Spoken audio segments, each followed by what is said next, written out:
Good evening and welcome to the Team Toledo Ice House. Game 2 of the USPHL Great Lakes Division Final is tonight. Welcome into the Toledo Medal Finishing pregame show. My name is Zeke Fravor, voice of the Cherokee, alongside Matt Preer, the voice of the MetroJets. Before we get into our little pregame show, there's a special listener here tonight, was supposed to be here tonight. Head coach Kenny Miller's nephew, Nicholas, is tuning in from Peoria. Obviously, with all the crazy weather we've had in the United States, unable to make it here tonight. So shout out Nicholas in Peoria. Thanks for tuning in tonight. We at least have a couple of listeners. Well, if Nicholas is in Peoria and if the Peoria Rivermen are home tonight in the SPHL, you can probably go check out that game at least. This might be a better game. Oh, yeah, I agree. So much on the line here tonight. Game 2. Last night, the Cherokee skidded to a 6-2 victory, the same score as February 7th. To really kickstart this home ice in the playoffs. Last night, Matt, Metro, again, really was frustrated by Toledo. Philippe Hall, 31 shots on him, not counting the empty net, obviously. 5 goals given up. They really need him to lock in tonight if they want a chance at extending this to Game 3. The Toledo Cherokee have been Philippe Hall's kryptonite this season. He come into the regular season. After the regular season, he was 14-1-0-0. That one was a loss here on February 7th against the Toledo Cherokee. Last night, an identical 6-2 loss to the Cherokee again. The Cherokee have been Hall's kryptonite. He has got to he's got to lock in. He's got to figure out a way to keep that vulcanized rubber from going behind him. Certainly does. I did some quick math against Toledo. Well, 2 plus 2 was 4. Yes. You said quick math. I did do quick math. Well, not really. I had to use the calculator app. I got you. Which I've used quite often. There's a little hidden joke in there. Some people might not get it. Also, the weather app. Yeah, I got you. But against Toledo, a 5.33 goals against average, and just averaging his save percentage from the 3 games, .671. That's including that first time he saw them and let up 2 goals on 3 shots, or? Yes, that was during the USPHL Detroit Showcase. Jacob Upchera came in relief, and the Jets rallied back to win that game. But, and that's a far cry from his regular season statistics. As we mentioned, 14-1-0-0, 123 goals against average, a .936 save percentage, and 4 shutouts during the regular season for Hall, who was absolutely dynamite, except against the Toledo Cherokee. They seem to have that effect on teams. I mean, it's kind of crazy how you come into this rink, which last night was packed. It was buzzing in here. It was such a great atmosphere. It was a tight game, and then once Toledo really put the pedal to the metal, they really turned it on and really coasted to victory. Top performers for Metro last night, goal scorers, Sutton Majeski and Luka Pevic, 2 guys who always seem to find the score sheet against the Cherokee.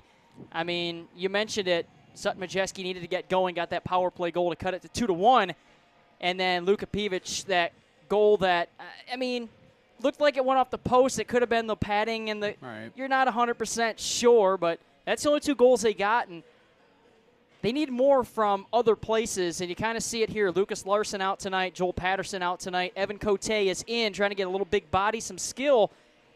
They're trying to do whatever they can to extend this series. And speed as well in the form of Ryder Novak, who comes in to play his first playoff game against the Toledo Cherokee. Yesterday was yesterday. The past is the past. The biggest thing for the Jets now is they have to forget about what happened last night. They have to forget about what happened in February. All that's done. All that is over. And then another thing is A.J. Zaccani has got to figure out a way to get the double teams and the triple teams with the Cherokee off his back. I mean, wherever A.J. Zaccani went, there were 2 or 3 Cherokee on him. He went to the bathroom, there was 2 or 3 Cherokee following him. Yeah, and that's kind of been the story of these past couple games here at the Ice House. Held off the score sheet in those games. He's been really frustrated, a guy who you normally don't see get frustrated. The past 2 times here at the Ice House, he's kind of lashed out and retaliated in ways that you don't normally see. So if A.J. Zaccani can get going tonight, it exponentially increases the Jets' chances of pushing this to a 3rd game tomorrow afternoon. And not only was Zaccani, but that whole line of A.J. Zaccani, Aiden Sharon, and Ryan Gomboski. The smallest player on that line is Aiden Sharon at 6'1". I mean, they've got to get they're trees, no doubt about it. the Jets kind of go as far as that line takes them. Not to say that they're not deep. I mean, you still got Luka Pivets. You still got Sutton Majeski, and the list goes on and on and on. And plus, you got arguably one of the best defensemen of all time in USPHL Premier history, and Jake Taylor. Jake Taylor, he's only got a couple of assists in the playoffs.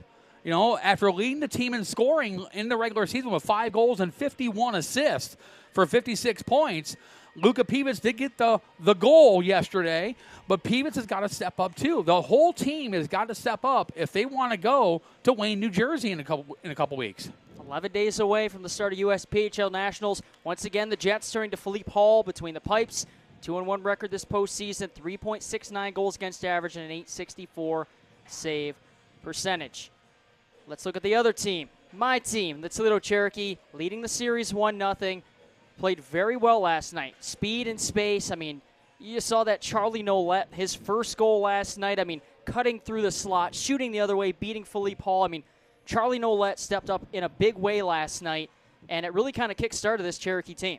Nolette's leading the Cherokee in playoff scoring so far here after 3 games in the playoffs, and he's been a catalyst against the MetroJets. Not only here in Game 1 of the playoffs, but he's been a catalyst in the regular season as well. And the big thing is, I'm not to steal your thunder, but the fact that Daxton Lasiti is not starting in goal tonight. That's an interesting one. Usually you get in the playoffs, you get a hot goalie, you let him ride. Kenny Miller not riding one goaltender here tonight, or through the playoffs, I should say. Logan McGuire will be between the pipes tonight for Toledo, has not appeared in the playoffs. He had 2 starts in the regular season coming down from Casper in the NCDC. 2-0, and 0, with a .65 goals against average, a .964 save percentage. I myself was a little shocked when I heard that it was going to be Logan McGuire going tonight, but Kenny Miller feels he can turn to either of those guys, and they're going to give him rock-solid goaltending between the pipes. What strikes me about McGuire coming down from the NCDC is that he had a .512 goals against average, but that's not the stat I look at as far as goaltenders go. I looked at his save percentage, a .901 save percentage, which tells me he faced an onslaught of shots every single game wearing that Casper Warbirds uniform. And, I mean, that's 9 out of 10 shots. I mean, if he faced 50 shots, he's only letting in 5 goals. That's a heck of a save percentage. He's a heck of a goaltender. I worry, though, about the layoff, though. He has not played since the game in Fort Wayne at PSM Ice House against the Spacemen back in February. Almost a month and a half ago since he's seen any game action. They're going to want to get him some of them confidence-boosting saves early, get him into a rhythm. I mean, that layoff can either be a really good thing, and he can come in and play lights out, or it can be a really bad thing. And when a team like Metro has their backs against the wall, that's a dangerous combination. It's a good and bad thing for the MetroJets to see Logan McGuire for the first time because they don't know his strengths. They don't know his weaknesses. I mean, all you can do is just fire pucks at him and see what happens at this point, especially when you've never seen a goaltender before. Yeah, it's going to be fascinating to see how quickly he can get reacclimated to a game speed, right? I mean, you can practice as much as you want, but there's nothing like playing a game. And again, it was February 1st, and he played a period and a half, a little over a period and a half before the spirited duel. Well, we know he can throw down. With Antonio There's no Vaccaro. question about that. We know he can throw down. I don't think we're going to see that here tonight. Well, you never know. I mean, he did go to Culver Academy. I mean, right. Yeah. He's a tough guy. Oh, yeah, for sure. I'm sure he's ready to go here tonight. I'm sure Jake Myers wants to keep rolling. He had 8 points against Metro in the regular season, had a goal again last night. Jake Myers ready to go. Jamison Rose had an assist. He's played very well here in the playoffs, the tail end of the regular season. He's been able to keep it rolling. It's going to be interesting to see one other lineup change for Toledo tonight as well. Aiden Calhoun out of the lineup, slotting in. The Sheriff, get his little badge out. Jace Weimer back into the lineup, will be skating as the 7th defenseman here tonight for Toledo. Last time it worked out pretty well. He hadn't scored a goal all season long. Played against the Mavericks, Game 1, the Columbus Mavericks. Just let a slap shot go from the blue line. Somehow beat the goaltender, Elliot Hartwick. And, I mean, what a story. So, Jace Weimer, another opportunity here tonight to try and cement his place in the USPHL history. Well, he already has done that in one way. A nice segue, by the way. Jace Weimer, as we've talked about, many times up in Mount Clemens, the all-time leader in USPHL Premier history in penalty minutes, and he leads by a lot. I'm not sure that record's ever going to be broke. Hey, I mean, you play 5 years in this league, you're bound to rack up some penalty minutes, right? He's a big guy. He's a tough guy. Great kid off the ice. I know you've had your conversations with him. So Jace Weimer is back in here tonight. Who do you have? I'm going to put you on the spot here. Oh, I know it's your Toledo Metal finishing pregame show, but I want to put you on the spot. Who do you see as a dark horse on the Cherokee roster tonight? A guy who's had a good rookie year, Tony Venturini. Okay. I like Tony Venturini's game. He had an assist last night. He can disperse the puck really well. I mean, you look at his stats. He was a half a point per game player. A lot of his points came against, the quote-unquote weaker teams, but he did have himself a couple of points against the Jets this year. I like number 11, Tony Venturini, to get one tonight. I'm going to go with Daniel Luska, the 17-year-old from Wheeling, Illinois, the youngest player on the ice.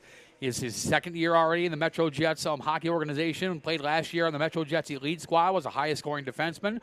Started this year with the MetroJets development program. MJDP was the second leading scorer on the team. Obviously highest scoring defenseman. Before moving across the locker room to the MetroJets along with Noah Badurka. Look for Daniel Luska to make an impact tonight. Being paired with the veteran Jake Taylor. There you go. Let us know who's your dark horse tonight. I don't have a hashtag, but tweet at us. Yeah. Matt, just look us up on X. I was going to say Twitter. That's right. It's on not X. Twitter. Look us up on X. Tweet at us. Let us know who your dark horse is tonight. Puck drop 7 o'clock. One team looking to guarantee their trip to Nationals with a win tonight. The other hoping to extend this series to 3. Puck drop 7 o'clock p.m. here at the Ice House. We thank you for tuning into the Toledo Metal Finishing pregame show. Again, Zeke Fravor, Matt Preer, Toledo Cherokee, Metro-Jets. Good luck, my friend. Let's have a good one. Nicholas, don't turn that game off. We'll see you at 7 for Puck Drop.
And good evening, hockey fans. We welcome you to the Team Toledo Ice House. Game 2 of the USPHL Great Lakes Division Final coming your way here live and exclusively on Black Bear TV. My name is Zeke Fravor, voice of the Cherokee. Blessed with this opportunity to bring you the action here tonight. Alongside me, the voice of the MetroJets, Matt Preer. Matt, welcome back in. Game 2, how are you feeling? Well, certainly, first and foremost, appreciate the opportunity once again to be a part of the USPHL Premier Great Lakes Division Finals. Feeling, well, I'll let you know here in about 2.5 hours. Crazy. That's why I tell people when they ask me how I feel most of the time when I'm at work. Right? Puck is down. It's hockey time here in the 419. Cherokee and Jets. Game 2 of the USPHL Great Lakes Division Final underway. Jets control play. Jake Taylor the shot. Blocked by Wharton. Picked up by Hank Davis. Kicked free for a moment. Now Catalano lugs on through. Chips in. Jets starting off with a Jackson Stone, Luka Pivitz, and Sutton Majeski line with Daniel Luska and Jake Taylor back in the blue line. There is Taylor. This long shot. McGuire the save. Starting goaltender Logan McGuire. Hasn't appeared here in the playoffs yet. He's had almost a month and a half layoff from game action, but here's a break. No let. The shot rises high and wide. Early chance. I can't get through a story, a read. Dadgum, man. Logan McGuire, since joining the Cherokee in the regular season, was 2-0-0 as .65 goals against average and .964 save percentage. As for the Jets, they turn to the number 30 of Philippe Hall once again. The goaltender of record last night. He's now 2-1-0 in the playoffs, 3.69 goals against average, and an .864 save percentage. Little line shuffling on the Jets' part with A.J. Zakani and Ryan Gomboski line. Trading out Aiden Sharon for Noah Badurka here and start the first period. Certainly something, I mean, last night just didn't work out, right? I mean, Toledo was too much for the Jets to handle, and you want to extend this to 3. Obviously, there's some pride on the line. Both these teams know what's at stake as Krause carries on ahead down the near side wing, throws one towards the net high. But both teams know the stakes. You obviously want to hang that banner, but at the end of the day, you also know there's a good chance both these teams will head to Wayne, New Jersey in about a week and a half. Big collision there between Jimmy Monks and Enric Fournier. Two big boys collided there over in the corner. Glove down by Johnson. Fed to the near side for Jimmy Monks. Now played down for Johnson. Up towards the blue line, way too far out of the reach of Machoyan. And McGuire going to issue some instructions as Machoyan sets up shot behind the net. And the Jets continue to shuffle the lines a little bit. Aiden Sharon now centering the line with Gabe Albin and Aiden Hartzell. Aiden Hartzell was targeted quite a few times as Rose throws a check in on Outman. There is the aforementioned Hartzell dumping back deep into the Cherokee zone. Got laid out pretty good last night, too, on the near side. I believe that was Jamison Rose. He ended up getting a roughing. We talked about the catch-all rough. As Isaac Bunk in the neutral zone throws one back in. McGuire. You know, that's crazy. That reminded me of the game on February 7th. Isaac Bunk dumped that puck, or Dax Lucidi came out, played the puck, gave it right to Bunk, had a wide open net. It was disallowed. You remember that? You were at that. I was in Sault Ste. Marie for the I-500. So Dax Lucidi came out, threw the puck into the neutral zone, left the net wide open. Bunk threw it in to the wide open net, and it was disallowed for offsides. Oh, really? I believe it was offsides. As Hammer centering feed for Tony Venturini. Carries on in. Drops one off for Wharton. Down for Cormier, who gets dumped by Ryder Novak. Ryder Novak, 18 years old, out of Rockwood, Michigan, 5'8", 175 pounds. He is at negative 15% body fat. Quite impressive. Early on, keep an eye on this. I mentioned McGuire hasn't seen action in about a month and a half in a game. Stumbled a little bit going into that far post. Obviously, it's going to take a minute or two to get used to the game action. But keep an eye on that Cherokee net, Logan McGuire. I mean, Kenny Miller feels like he's got 2 number 1 goaltenders in. Both guys have certainly looked the part this year. Yeah, Dax Lucidi has been the workhorse goaltender for general manager, head coach Kenny Miller all season long.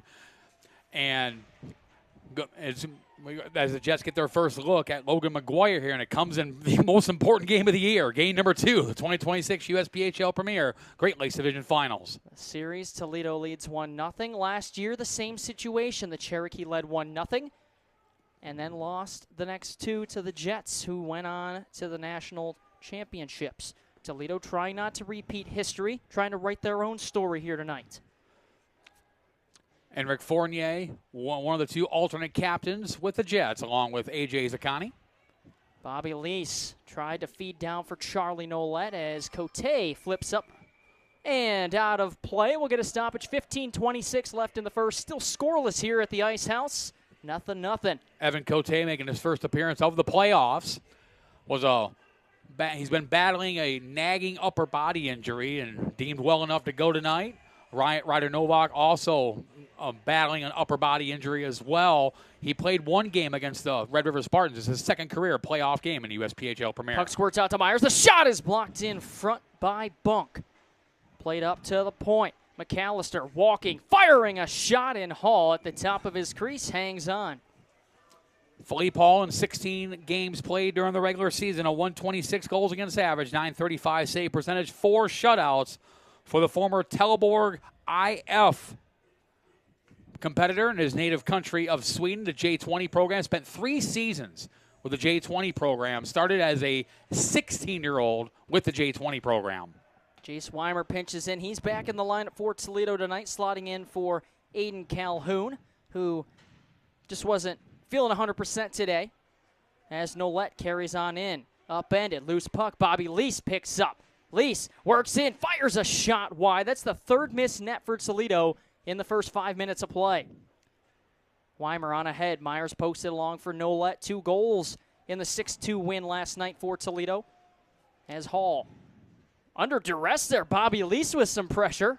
And now Bunk spins back the other way. We'll keep an eye on the other playoff series around the USPHL as well, as a couple of teams have not clinched spots at nationals yet, but spots in the division final or the division final play-in game, a la the Hampton Roads Whalers. Yes, indeed, the Hampton Roads Whalers awaiting the winner of the Potomac Patriots Charlotte Rush game, as Potomac tying that series after Charlotte beat them yesterday. Potomac tying that series up today, game 3 tomorrow. They're in Potomac, Maryland. Should be a fascinating game tomorrow. Well, we'll see if things happen the way I would like them to happen. I'll be at work, so I won't be able to watch. Well, I guess either way, we might probably be here. Yeah.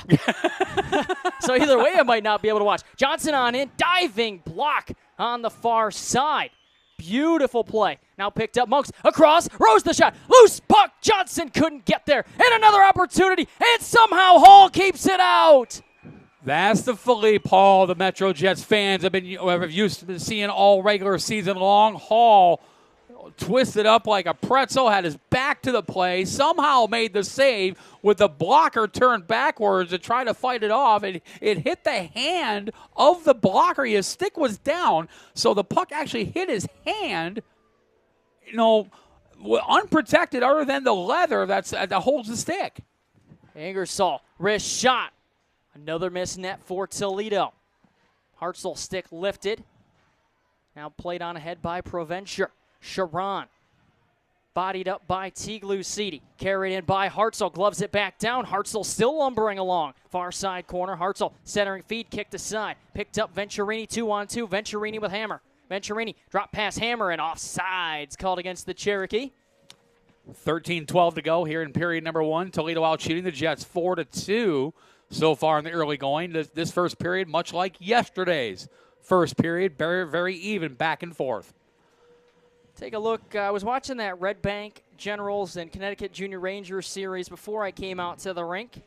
Connecticut has advanced to the division final, the Atlantic Division final, waiting to see if they're going to play Westchester or PAO. But, yes, a big upset. Red Bank, the number 2 seed in the Atlantic Division. What a program CJR has turned into the past few years. Yeah, the Westchester Wolves will play the Powell Junior Islanders later tonight. Westchester leading that series 1-0, as Westchester with a 7-0 victory yesterday at P&Y Sports Arena. Shout out Lucas Jones. Yeah, our good buddy. Good buddy, Lucas Jones. I know he's getting ready for that broadcast, but what's up, buddy? We'll see you on the golf trip in July. There you go. Evangelista, puck knocked free by Wharton. Provencher throws a hard counter check into Wharton. Evangelista, the shot blocked in front. Puck flipped up and into the netting, so we'll reset, and things quickly in this one have turned towards the dark side. Just small poking and prodding going on right now. Not all out pushing and shoving yet. Just wait poke, till, just wait till they go for the eyes. Right. Just a little prod, nothing major. The other thing you got to think of is if you're both these teams, right? I already said it once.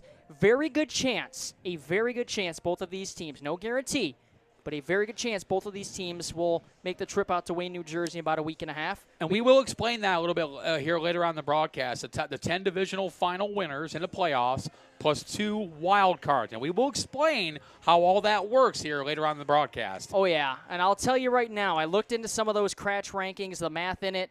I'm very glad I wasn't a math major in college because that stuff confuses the heck out of me. Yeah, it's complicated, a little bit convoluted, but it works. You know what I mean? I mean, the NCAA uses it. Break here for the Jets. Majeski couldn't get there. McGuire wisely covers up. How about the Vernal Oilers, though? I mean, 42-2 in the regular season. Boy, they put a hurting on the Seattle Totems yesterday, didn't they? My goodness. But you want to talk about – how about Jack Tracy getting picked up by – I mean, just – what a pickup. I mean, anytime over 100 points in the regular season, played for Red River. Obviously, we've seen him quite a few times, but what a pickup for them. Talked to Lobos Barteco last weekend when the Red River Spartans – Nolet shot, pinballs around, still loose, and Nolet sweeping away. Philippe Hall hangs on. Yeah, talking to Lobos Barteco, general manager, head coach of Red River Spartans, and I came out and asked, I said, Lobos, Jack Tracy, explain that. And he said he wanted to give Jack a chance he wasn't sure about Red River's chances. He said if somehow they would get by Metro, they would have had to go to Toledo. This gave Tracy a better chance to get to the national championships in his age-out year. So he made a trade with Vernal, got 2 future prospects. Both are going to be on Red River Spartans' NCDC team next year. I mean, but that's kind of as the puck once again up and out of play. That's the good side of hockey, right? A guy that in his age-out year, you look at it, hey, we probably don't have that great of an opportunity. We have to go to Mount Clemens. If we get through that, holy cow, now we got to go to Toledo. Doing right by the players, and right. That's the beauty. There's a lot of very good people in hockey, right? Oh, there absolutely is. And Lobos Barteco, first-year general manager, head coach of Red River Spartans, he really turned that program around this season. They were a perennial contender. They went 4-0 at the USPHL Detroit Showcase. I think you called one game. I called 3 of their games at the Detroit Showcase. And it's going to be a fun organization, definitely for sure. And the only thing I feel bad about, with the Vernal Seattle series is Roman Wolenek, the all-time leading scorer in USPHL Premier history for the Seattle Totems. Yesterday's game did not go well for Seattle. Would just hate it for him to end his junior career on that note. Yeah, I mean, but you've been to nationals, I've been to nationals. The running gag for a while was, well, Vernal's here. We don't know how good they are. They always put up a fight, but they could never get over the hump. And last year, I mean, just a dog of a team. Monks in a foot race. Philippe Hall plays it out wide for Jake Taylor. There's so many storylines you could talk about, but this is just the best time of the year. Johnson intercepts that pass, carries around the net, looks for an outlet. Trevin Johnson still with the puck. Swings one into the skates of Zakani. They would love to get him going with the Jets. Oh, for sure. Shot by Hartzell, a riser over the net, 11:25 to go. Still scoreless between the Cherokee and Jets. Trevin Johnson, headman intended for Monks, intercepted by Provencher. Now Teague Lucidi. Off the wall, too far for Venturini. Provencher heading for a change, didn't see the puck coming as Luska. And it was a good thing he didn't play the puck either. Good thing he didn't play the puck. Could have been a potential for a bench minor for too many men on the ice. Yeah, I don't think Jamie Lovell would have liked that. No, he might have had to walk home tonight. Jamison Rose picks up that loose puck, harassed by Sharon. Now a stretch pass. Brendan Hammer all alone. Can he get there? No, he's tied up. Delayed penalty coming up. Don't think it was enough for a penalty shot. There's definitely going to be a penalty. Don't think it was enough because it was Isaac Bunk. Yeah, he was not free and clear. And Hartzell and Bunk were able to get up next to Hammer. And a penalty, no question. No doubt about it was a penalty. But not enough for a penalty shot. As look at Hammer trying to lobby for that. Oh, you know he is. 2-minute minor. Hooking is the call. Isaac Bunk heads to the box. Now, had that pass been in stride and Hammer was clearing away, I mean, we'd be looking at a little penalty shot action. Brendan Hammer out of Andover, Minnesota. Also aging out this year. You know, he wants a chance to chase that ring. Came back to Toledo looking for that opportunity. Been a big part of this Cherokee team has Brendan Hammer, 35 points in the regular season. Right off the face-off, puck trickles in on Hall, covers up. This Jets penalty kill, 88.89%. Dropped from 100% at the start of yesterday's game. Cherokee power play, 25% in the playoffs, was at 28.5% coming into last night's game. Both teams with a power play goal last night. Cherokee can get one here. That'll really get this place rocking. Nolet, upended, fed around. Jake Myers swings one back. Trevin Johnson up top. He goes for Landon Edwards out of Richfield, Wisconsin. Shot blocked. Johnson thought about the pass for Edwards, hung on to the puck. Feeds down to the near side corner for Nolet. Elevators back up top. Johnson, shot blocked. Bobby Lease goes in front. Fournier got enough of that to keep it away. Isaac Bunk, 2-minute minor for Hooking at the 9:15 mark of the first period. Good look there for the Cherokee. Still got 1:18 to go on the power play. McGuire sets up shop for Charlie Nolet. Accelerates through the neutral zone. Nolet swings out wide. 2 goals yesterday. He wants to get back on the score sheet. Nolet to the point. Edwards back for Nolet on the half wall. Circling the zone slowly. Now crossing over. Nolet. Wrist shot goes wide. Myers trying to recover to hold it in. Throws one back in. Blocked by Boderka, who just softly taps one into the neutral zone. Unit change for Toledo as Edwards throws one rink wide, too far for Monks. Jake Taylor tips one on back for Provencher. Light pressure from Brendan Hammer. Dumped back down the ice. McGuire settles the puck. Backhands one to the near side for Owen Ingersoll. 9:16 to go in the first period. Kraus out wide. Jimmy Monks, top of the circle. Monks, the shot. Hit the shaft of the stick of Philippe Paul. Ingersoll unable to glove that one down. 18 to go on the power play for Toledo. Cormier picks up, turns up ice. Zaccani watching, swings one to the near side for Kraus. Over the red line, over the blue line, Cameron Kraus working down, throws one in front, well behind his intended target of Monks. Cormier towards the net, redirected a couple of times wide of the net. We're back to full strength. The Jets 1 for 1 on the penalty kill. Cormier. Big penalty kill there by the Jets. Ingersoll, the shot. Dangerous shot there from Owen Ingersoll. Centering feed, Evangelista picks it off. Hammers one off the glass, kicked down by Cormier, stepped into by Sharon. Loose puck, swept out of the neutral zone by Evangelista, and Ingersoll dumps back in. Jets now at an even 90% of the penalty kill here in the playoffs. Just one power play goal allowed. Weimer picks up the loose puck. Drop pass for McAllister. 8:08 to go in the first period. Monks very delayed. He was tied up behind the play with Fournier. McAllister still with the puck. Exits the zone with the puck. Luska picks it off. Dumps back in on McGuire. Keeps things going, and we got a penalty coming up here to the Cherokee, it looks like. As Luska was driven into the boards, and his helmet came flying off. And it's going to be on McAllister.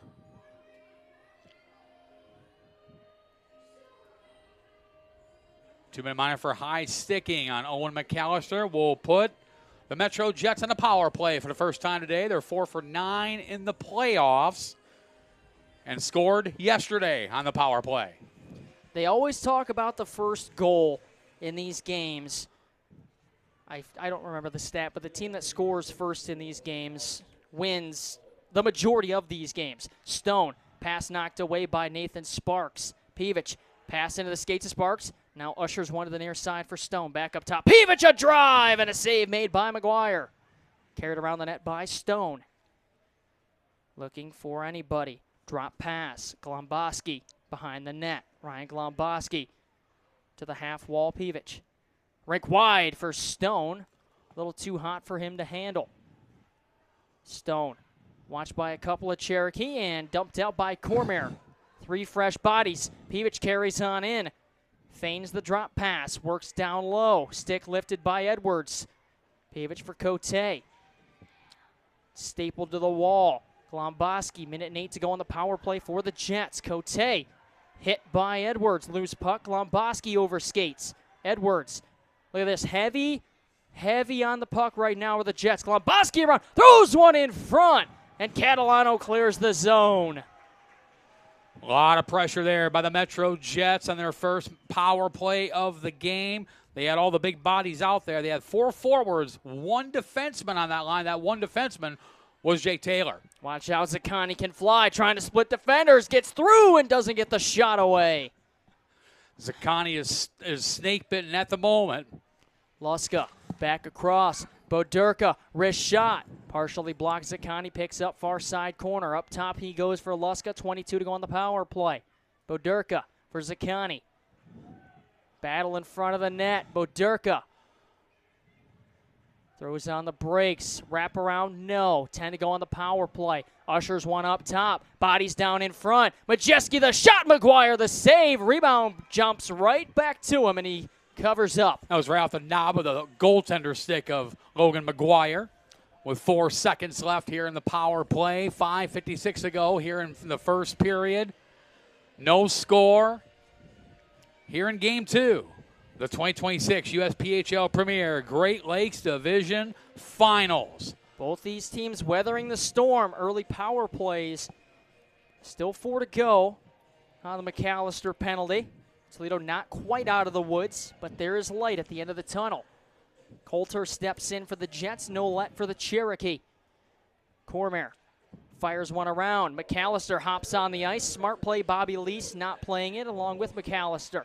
Outman turns up ice. Can't get around Cormier. Angled on ahead by Myers. Carried in Lease. 2-on-1. Lease the shot, and he scores! Bobby Lease opens the scoring for Toledo. They're up 1-0 here in Game 2. Bobby Lease has been on fire in these playoffs for the Toledo Cherokee. The 20-year-old from Allen Park, Michigan, picking up his 3rd goal of the playoffs. And the Toledo Cherokee strike first. They lead 1-0. Just as they did yesterday. Toledo picks up the ever-important first goal. Crazy. We just talked. I feel like we've had announcer jinx after announcer jinx in this one. Yesterday you said something about Jake Myers. He scored. Yeah. Said something about Sutton Majeski. He scored. Now we talk about the first goal. We've got it. Machoyan dumps in. Taylor swings one around for Evangelista. Charlie Nolet, an assist. The only assist for right now. You know they'll be double-checking that in the intermission. Preventure for Taylor. Captain of this Jets team, longtime player at this level. You know he'd love one more chance to chase glory. He's been to the national championships every year of his junior hockey career. Backhanded up. Jamie Lovell trying the one-handed catch. The Odell catch just overthrown by Daniel Jones. Bobby Lease, his 3rd goal of the playoffs from Charlie Nolet at the 14:20 mark of the first period, has given the Toledo Cherokee the 1-0 lead. Also, I'm sorry if I offended any Giants fans or Colts fans with the Daniel Jones reference there. I got you. He just got paid, by the way. Yes, he did. Face-off, one controlled by Metro. Sutton Majeski has Pivich going long. Just out of his reach. Machoyan takes Pivich in. Stone, the shot! McGuire the save, rebound sent wide! Oh, Stone was looking for the extra pass to a wide-open Sutton Majeski who just couldn't get to the side of the net in time. Thrown back in by the Jets. 4:34 to go in the first period. Cherokee up 1-0 thanks to Bobby Lease. Poked along by Cormier. Held in by Majeski. Picked up by Kraus, far side corner. On the backhand, Cameron Kraus. As, heads up. Nick Saenz has to duck out of the way. Puck into the Cherokee bench. Both coaches, hey, heads up. Yeah, no doubt. Oh, look at that. Jamie Lovell, Danny Vanderweel, and old Q on the bench once again for the Jets. We always say, it's an important game with the MetroJets when Justin Kinville's on the bench, sitting behind there. He still enjoys the coaching aspect of it. He's still technically the head coach of the MetroJets hockey organization, but he's a title director of hockey operations, general manager, head coach, chief bottle washer, head janitor. I mean, he does it all for the MetroJets Hockey Club. He's a music man a lot of games, too. That's true. Yes, he is. Hard soul for Sharon. McGuire slows it down. Feeds one to Ingersoll. Owen Ingersoll. On ahead for Wharton. That Spartans connection. Wharton's shot blocked up and out of play. Some extra shoves given by Wharton and Provencher. Still a little bit more ambitious poking and prodding now. As not graduated to the pushing and shoving yet. Still a little poking, a little prodding. I would say give it, well, at least another 3:57. Right. Maybe a couple minutes into the second. Right. This was last year. Stakes might be a little bit different. Yeah. You know, last year there were no wild cards. At the end of the first period yesterday, it was 1-0 Toledo. Shots were 10-9 in favor of Toledo. 3:57 to go here in the first period. 1-0 Toledo. Shots 10-9 in favor of Toledo. A lot of similarities that Connie backhands in. One thing, I did change the shirt and tie combo for today. Everything else I tried to do the same outside of working this morning. I did not work. I did not decided to not adorn the hoodie. Went with a pullover today. Got to be comfortable. They call it athleisure. Right. I thought about the shirt and tie that I traditionally wear for the Jets Toledo games. Davis takes something up high, slow to get up. Cage comes loose. Backhanded by Glomboski. McGuire some trouble. Davis, it looks like he's got a broken cage. Cage is completely hanging off the helmet as we continue on. Headed to the bench. He's going to go see Big Mo for some sort of fix-up with his equipment. Cormier carries in. Cormier to the net front. Into the skates of Bunk. Could have been dangerous for the Jets. It wouldn't surprise me at all if Jay Fravor has a welder on the bench. I mean, he's got almost everything else you could think of. Oh, I almost fell down there. Right? Tripping over my own feet. That's how funny that was. Come on now.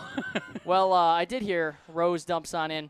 I don't know how much you know about the APHL. The Toledo Swarm do play next, and their PA announcer said, any comedians, please come out to the game tonight. So stick around for that one. I could. Did it pay anything to win that? Or? I haven't heard. I didn't ask anything on that. I'm not very funny myself, so. Funny ha-ha or funny looking or what? More funny looking usually. I gotcha. I feel your pain, man. Hammer up top for Teague Lucidi. Out of the near side, Ingersoll. 2:20 go in the period. To the net, save made by Philippe Hall. That's why I make my living in radio. Yes, I do have a face for radio as well. Indeed. Evangelista thrown in. McGuire sticks that aside. That was a knuckleball kind of shot there by Sandro Evangelista. Lucidi. As that once again caroms into the Cherokee bench. 2 minutes to play in the first. 1-0 Toledo thanks to Bobby Elise, assisted by Charlie Nolette. As Charlie Nolette now up to 3 points in this series. 2 goals yesterday, 1 assist in this one. 2 minutes even remaining here in the first period. Offensive zone draw for the Jets. Nolette is so good on the faceoffs. I'm pretty sure he hasn't lost one yet today. You look at the line chart for Toledo, and you see Charlie Nolette and then Jamison Rose as 1C, 2C. I mean, you're not going to win many faceoffs when you're up against those guys. It's so impressive, the depth. I don't know if I made this comment back on February 7th. Well, you weren't here, so I probably would have made it to you, but this might be the deepest Toledo team I've seen. There's a lot of talent here in the white, red, and black. That is for sure. You know, but many times, as you and I have both seen, the MetroJets and Toledo Cherokee. You know, from the Jets side of things, it's definitely one of, if not the strongest Cherokee teams I've seen here, and perhaps ever. They had a good team a couple years back. I don't know if you remember the name Frank Murphy. Shot save made by Philippe Hall, former Columbus Maverick. Yes, came to Toledo and. Man, I mean, that team was so good. I mean. Got a quick story for you. The first year I was with the Jets was the 2021-2022 season at the USPHL Chicago Showcase. Frank Murphy was playing for the Mavericks at the time. Was a healthy scratch because he was going to play later that night. I didn't have a cameraman at the Chicago Showcase, so Frank Murphy was my cameraman for the MetroJets Minnesota Moose game. I'll tell you what, he's played up the BCHL. They played NCDC, now playing for Utica. And the reason why he wanted to do the camera for that game, he said he agreed so quickly because he was playing Minnesota later that night. So he wanted extra scouting. It worked. They won. Did he throw the headset on though? No, he did not throw the head. He said he was shy. That's what his words. He said, I'm too shy for Loose that. puck, Kraus 18 in the period as looks like the net has come off behind Philippe Paul. And we'll reset. 18.3 to go in the first period of play. Cherokee up by 1. Seeing a lot of parallels to last night's game. Shots nearly the same. As you see this Kraus line, you're going to see Jimmy Monks take the face-off, trying to slip his man off the face-off. Puck squirts up. Cormier throws on the brakes. Cormier towards the net, hit a body in front. Monks back in front. Johnson scores! And it's immediately waved off. Yep, Grant Libstaff, the washout signal. Played, we believe. He said yes, the kicking motion. Johnson. Not much of an argument there. He just looks a little bewildered right now. Well, Kenny Miller wants an explanation. That would have been heartbreak for the Jets with just 10.5 seconds left in the first period. I mean, there was no hesitation from Grant Libstaff there. No. He must have heard me give my goal call. I was like, no. Let me take that away. It's like the old, was that State Farm commercials with the dollar bill on a fishing rod? And Libstaff gave the explanation, skated away, and then Kenny Miller called him back. So no goal, kicking motion. We stay 1-0. Face off in the neutral zone, 10.5 seconds to play. The Jets catching a break there. This game remains 1-0. Edwards going to use the net as protection. Swings one to the near side. Buzzer sounds, and we are through 20 minutes of play. Very similar to last night. Toledo opens the scoring. This time it's Bobby Lease, assisted by Charlie Nolet. Shots 13-10 in favor of Toledo, Matt. I mean, give me some takeaways other than deja vu all over again, but this game feels like a much closer 1-0 game than yesterday's was. It was kind of the Jets were kind of flying by the seat of their pants yesterday. Today, the Jets look much more in control of their fate, per se. They're much more control of their legs and much control of their sticks. They've come to play tonight. There's a lot on the line here this evening. They want to come back here tomorrow. I'm sure, well, not quite half the building feels the same. There's a lot of people that feel that way.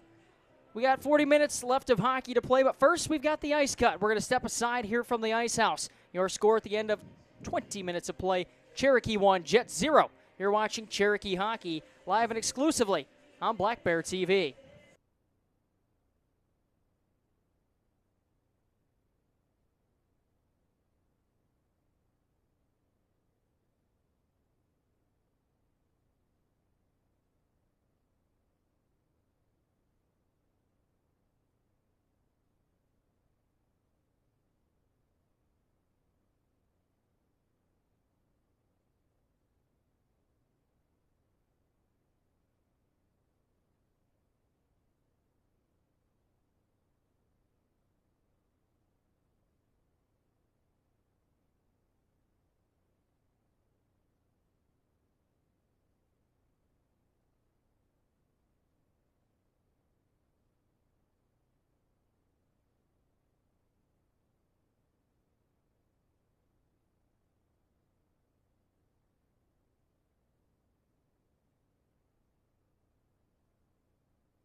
And we welcome you back to the Team Toledo Ice House. About 3.5 minutes until we get back to the action, but we did review the Trevin Johnson goal that was waved off.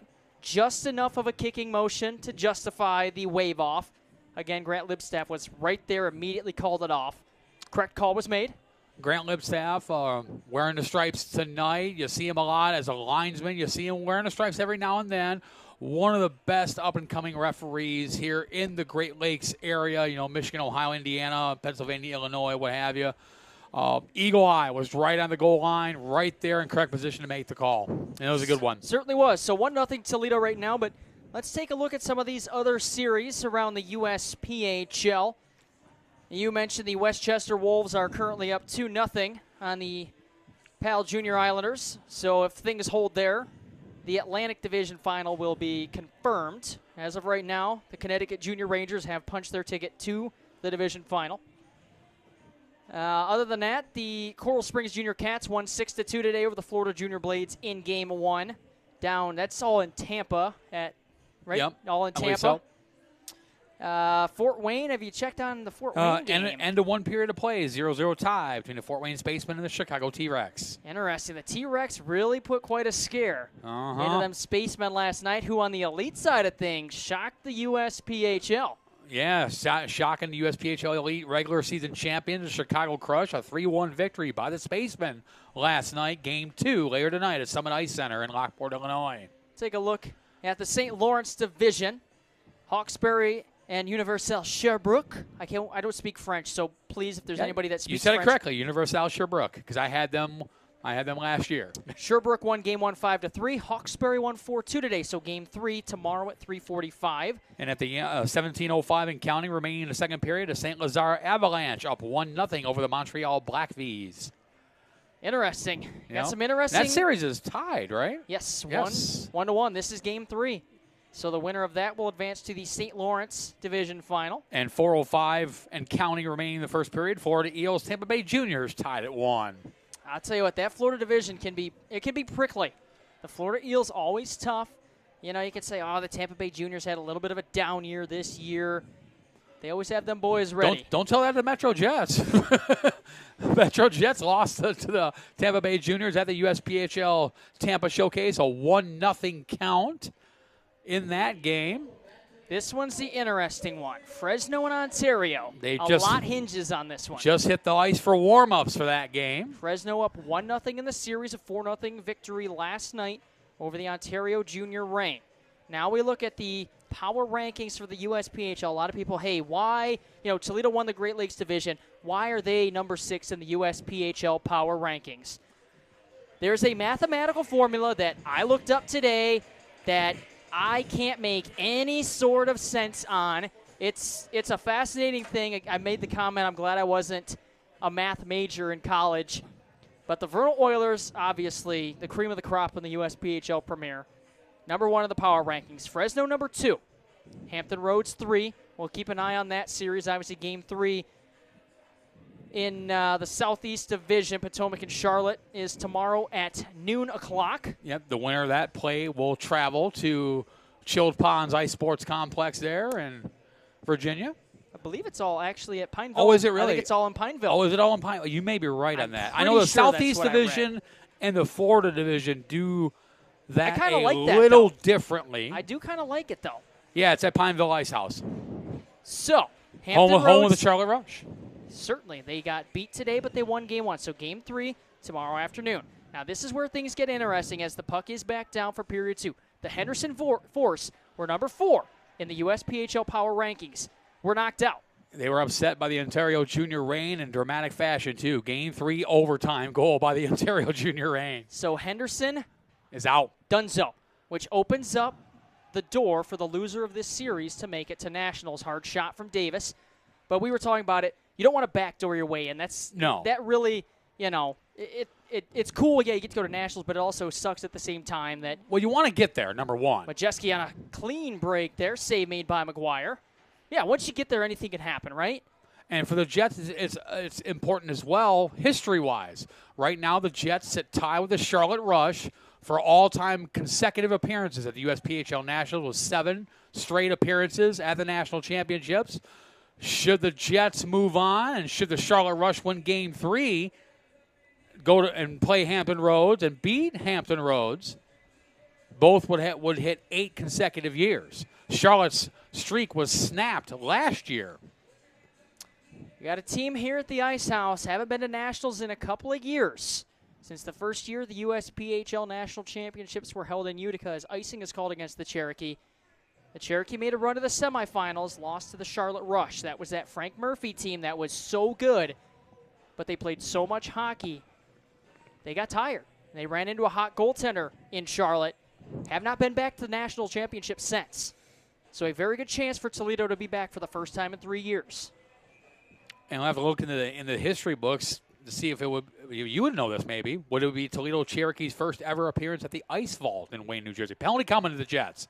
Certainly, yes, it would be the first time they've ever played at the Ice Vault, as you are correct. That rink is cold, by the way. Oh, it's called the Ice Vault. What about the Ice House? Zaccani touches up and play halted. We kid about how chilly it is here in Team Toledo Ice House. You need your everything you've got. I dress there in my CY 500 gear. That's how cold. That's not going to be warm enough. Whoa, this is my Bauer hockey. Roughing is the call against Zaccani. This is my Bauer hockey team jacket. This thing, when it got to be 10 degrees below zero this year, I wore that thing. I was fine. The only time it wasn't, at the USPHL Chicago showcase when it was 3 degrees and the wind was like 40 miles an hour. Inside the rink. Well, it did feel like that at times. More games later tonight, both in the North Division. The Wisconsin Rapids River Kings host the Northwest Express. Northwest Express picking up the victory yesterday. Yeah, Paul Peckman got to get them boys going. And then the Minnesota Squatch will host the Minnesota Blue Ox. The Squatch going to victory lane yesterday. Shout out Blue Ox Fred Yes. Crimmins.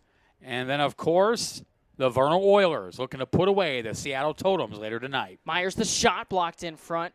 I mean, it's like men against boys with Vernal right now. They're so good. As it's picked up by Outman. 1-on-2 he goes. Outman down the near side wing. Throws on the brakes. Poked free by Trevin Johnson. Had the disallowed goal with 10.5 seconds left in the first period. And that was good on Outman. He wasn't in a hurry to get the puck into the Toledo Cherokee zone, but knocked out some valuable seconds on that A.J. Zaccani minor.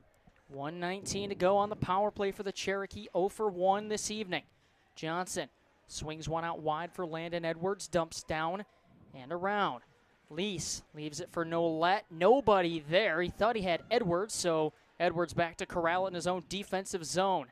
The edge work for Landon Edwards, I mean, it's so impressive. Landon Edwards, the 20-year-old from Richfield, Wisconsin. Family in the house. Yeah, right below us here, matter of fact. That's how I noticed the Milwaukee Admirals jacket and put 2 and 2 together and came up with 4.5. Sounds right. That's why I'm not an engineer. Flip math. Well, I mean, we both had problems with H2O. Right. A.J. Zaccani's minor for roughing at the 1:15 mark of the second period. Nothing much going on this power play for the Cherokee. 30 to go. And really haven't been able to set up anything. Cormier carries down the ice. Pulls up, far side corner. Works up top for Ingersoll. Onto the near side, Jimmy Monks. Pirouettes away. Loses the puck for a moment. Hammer works through a little body work from Provencher. 10 to go on the power play. Held in by Ingersoll.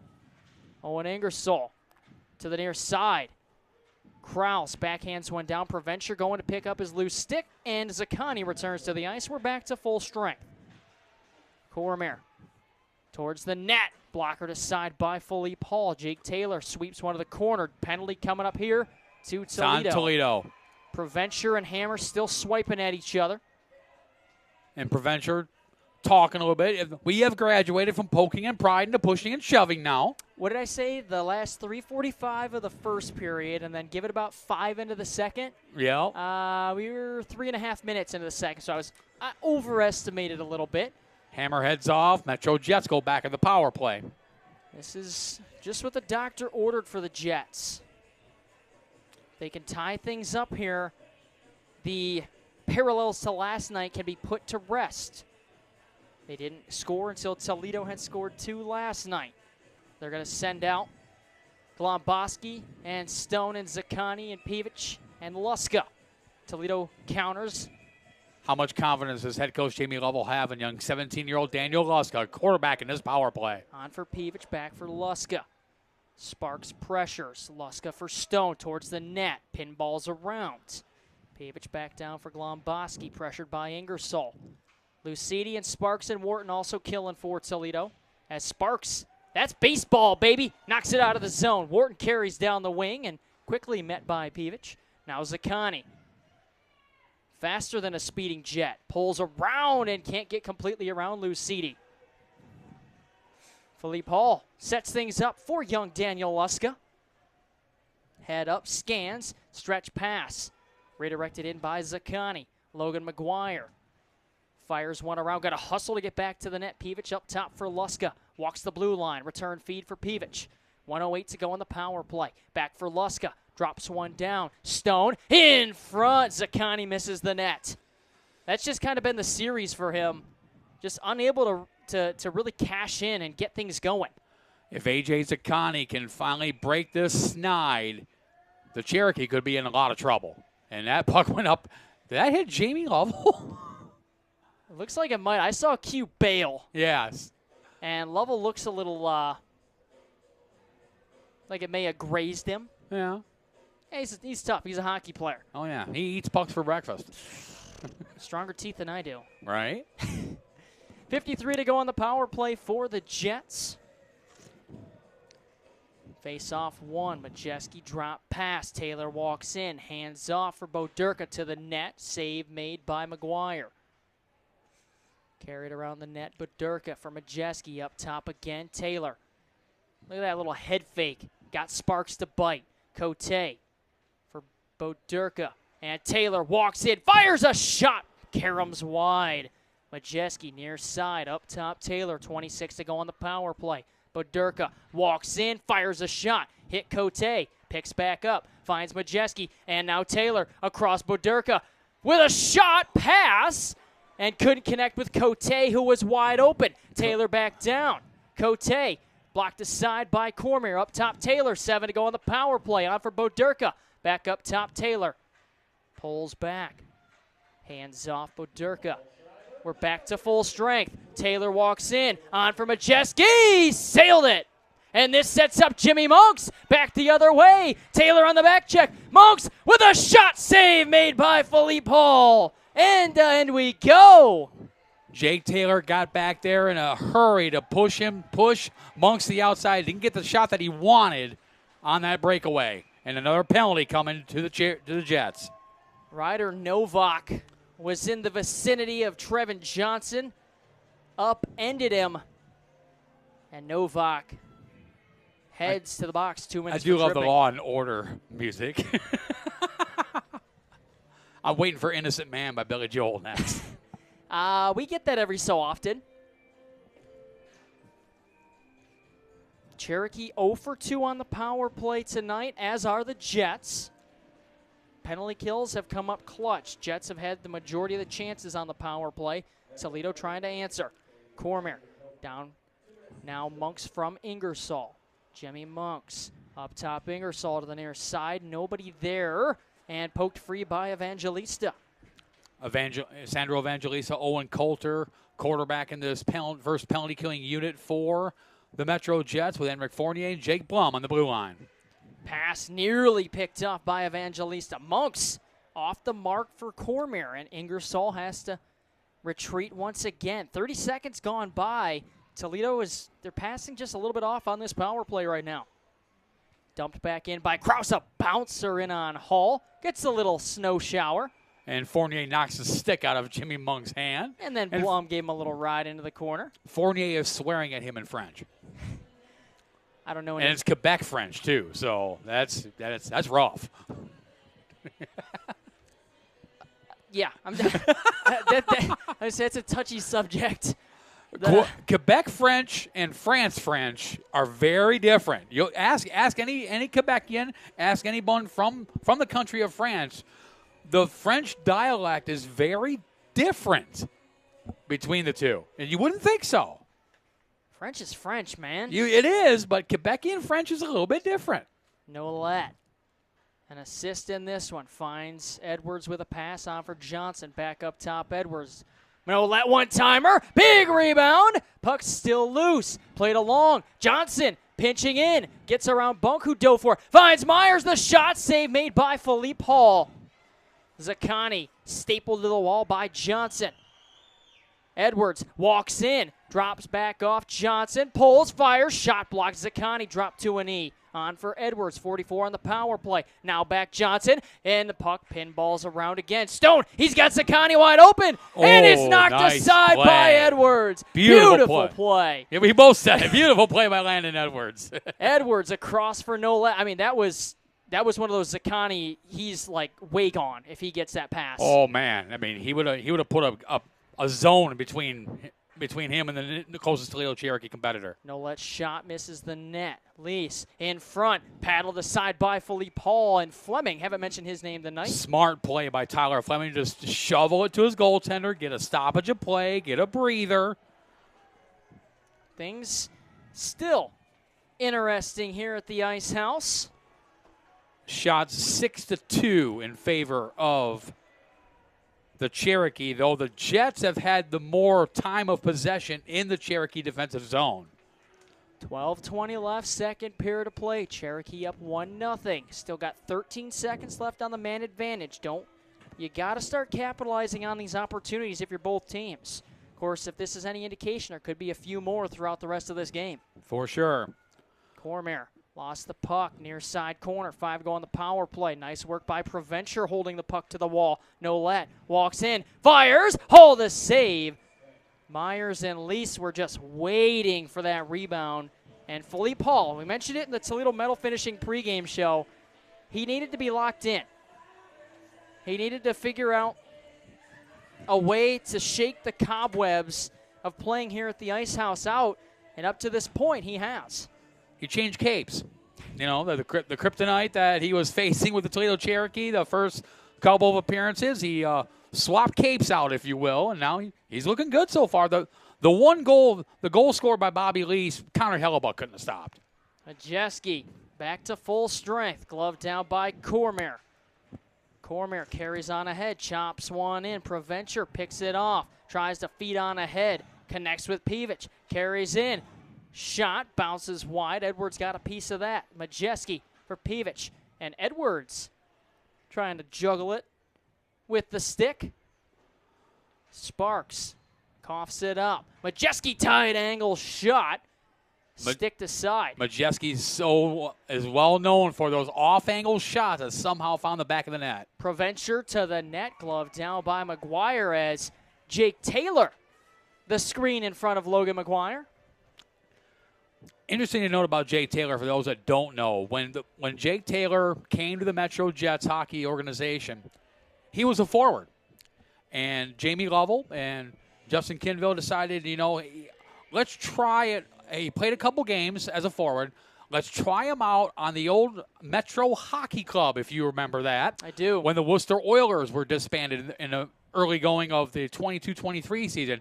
Let's try Jake as a defenseman. So he played 4 games at the Detroit Showcase for the Metro Hockey Club, and a star was born. Blum plays it around. I'd say that worked out pretty well. No doubt. He's become arguably one of the best defensemen in USPHL Premier history.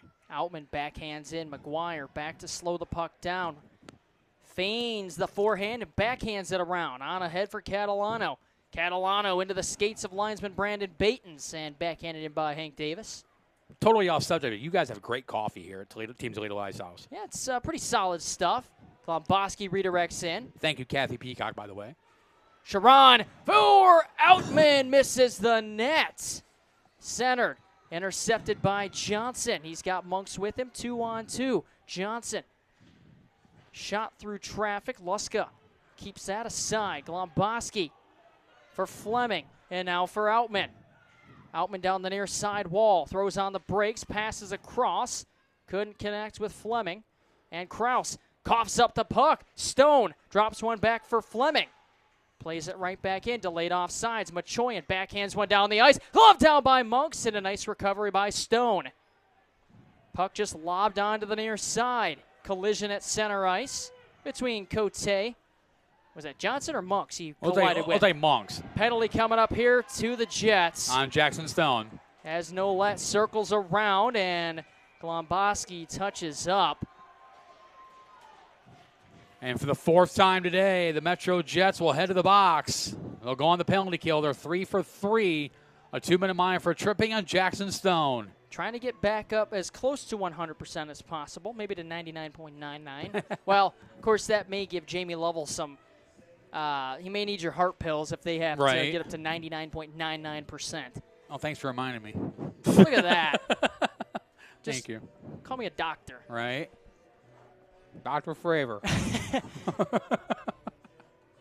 9:38 to go, second period of play. Prescription pills live on the air. Yes, they are prescription. Yes, I have the bottle. Nothing illicit. The bottle are at home as Jamie Lovell getting an explanation from Grant Lipstaff. Now, will Grant Lipstaff get to skate away, or will he have to get – okay. Yep. I thought he was going to have to get called back like he did in explaining why the goal was disallowed at the end of the first. Cherokee, 4th opportunity of the night on the power play. Haven't been able to cash in yet. You keep playing with fire, you get the thought you're going to get burnt. That's why I don't play with fire, even though I love to watch fire. Yes. Johnson picks up. Top power play unit on for the Cherokee. Jake Myers drop pass. Johnson in front for Lee. Save made by Hall. Centering feed. Held in. Edwards to the near side for Nolet. Those are the opportunities you have to capitalize on to clear the zone. Johnson. Far side half wall. Taylor got a piece of it. Johnson picks back up. Right there was Evangelista. Nolet somehow stays up and holds on to the puck. Johnson to the near side. Edwards walks in, missing the net wide. Evangelista almost had a breakaway, but what a defensive play by Trevin Johnson to keep that puck in for another opportunity for the Cherokee. Johnson dumps in and around Jake Myers' far side corner. Let the puck go. Picked up now by Edwards, far side. Hoists one to the near side. Bunk backhands it ahead for Evangelista. Can't get there. Swept down the ice by Colter. McGuire out to play it. Got a man open. Bobby Lease can't get to it. And it's hammered back the other way by Bunk. McGuire once again angles one on ahead. Nobody there for the Cherokee. 2 straight giveaways. And once again, McGuire out. 42 to go on the power play. Couple of good looks for the Cherokee. Again, nothing gone in. Haven't seen McGuire come out as much as Daxon Lasidi does normally. I don't know. Has Dax Lucidi even sat down over there in the penalty No, box? he has stood in that He's same spot. He is locked in. I think he was standing there during when the Zamboni was out. 23 to go on the power play. The Jets doing a fantastic job. Play finally blown dead by Grant Libstaff. That killed off valuable seconds in the 4th power play opportunity for the Cherokee. Noah Boderka, 2006 birth year out of Petoskey, Michigan. Former Petoskey Northman. Prominent Northern Lower Peninsula program in the Michigan High School Athletic Association. What's the youth team up there? Are they the Piranhas? I want to say they're the Piranhas. I believe you're right. Yeah, because I reffed them one time. They were down here. The youth organization, yeah, they're the Piranhas, but the high school team is the Northmen. Played down for Hammer, now for Krause. 10 to go on the power play. Ingersoll walks in. Hands off Cormier. The shot through traffic. Loose! And somehow Hall keeps it out. Again, this is the Philippe Hall, the MetroJets fans and parents and organization have been accustomed to seeing all season long. Up to this point, Toledo has been his kryptonite, but again, he's put on a new cape. The young 20-year-old from Teleborg, Zweden, just turned 20 years old 11 days ago. 19 saves on 20 shots. McGuire at the other end has seen 15 and stopped 15. Out of respect, I will not say the word. Back to full strike. The Jets still perfect on the penalty kill here tonight. Just the 1 power play goal given up throughout the playoffs. And they're 14 through 16 in these playoffs. Foot race there. McGuire had to win that one or it was disaster. Luska getting big minutes for this Jets team. Played down, hammer for Krause. Scott Monks at the net, blocked by Luska. Nearly too many men there against Toledo. Now played out, Majeski. If they hurry, they got an odd man rush, and quickly catching back up was McAllister. Sent in front. Peevich didn't know it was there. Luka Peevich up top for Taylor. Stutter step towards the net. Redirected. Majewski was waiting there. Now Majewski towards the net. Save made. Big rebound given up by McGuire. Cleared out to the point. Provencher around Jimmy Monks. Provencher, nice move. Provencher, drop pass down. Return feed blocked. Stone holds in. I see the 3 on the right side of the jersey. And yeah. I assume it's Luska. Taylor picks up. 6:27 to play. Delayed offsides against Toledo. Not going to matter. No icing against the Jets. Weimer picks up. Fans on the pass. Stone intercepts. Now grabbed by Davis. 2-on-2. Davis with Catalano. Davis the shot. Philippe Hall the save. Catalano near side corner. Throws a solid check into Taylor. Swings one down and around. Wharton steps in front of Provencher, as does Catalano. Now Davis and Taylor collide in the far side corner. Wharton took a stick up high. You saw a little recoil there. Weimer for Wharton onto the near side. And McAllister chops back in. Wharton tumbles to the ice. We continue on. Davis in front for Sparks. And now a foot race? No. Peevich at the end of a long shift says, I'm going to take this and get a line change. Taylor lobs back in. Now the rest of the Jets follow suit. McAllister around for Jace Weimer. Got to watch out for Sharon. Zaccani, Sharon, and Glomboski reunited for the first time this game. Trying to even things up. Fournier unable to hold in at the point. 5:15 to play in the second period. Cherokee up by 1. Bobby Lease in the first period is the only goal we've seen. Fournier towards the net. Through a lot of traffic. McGuire had to blocker that aside. Battle in the far side corner. Jace Weimer entangled. Haven't seen too much of Jamison Rose here tonight, but he's on the ice now for Toledo. Glomboski coughed it up. Jamison Rose carries down. Looked like he toe-picked there. That's what I was just getting ready to say that. It looked like he made a toe pick. Zaccani breaks free. Zaccani the shot. And McGuire got a piece of it. Zaccani the golden opportunity. And another opportunity Glomboski was waiting for. Boy, Zaccani got everything on that shot, and McGuire just got a piece of it. Nolet digs the puck free. Finds Bobby Lease. And penalty to Toledo. McAllister. Yes, indeed. The Jets humming along right now. Get a power play. 7th minor of the day called here in Game 2. The 2026 USPHL Premier Great Lakes Division Finals. As Grant Lipstaff explained to Owen McAllister the reasoning for the call.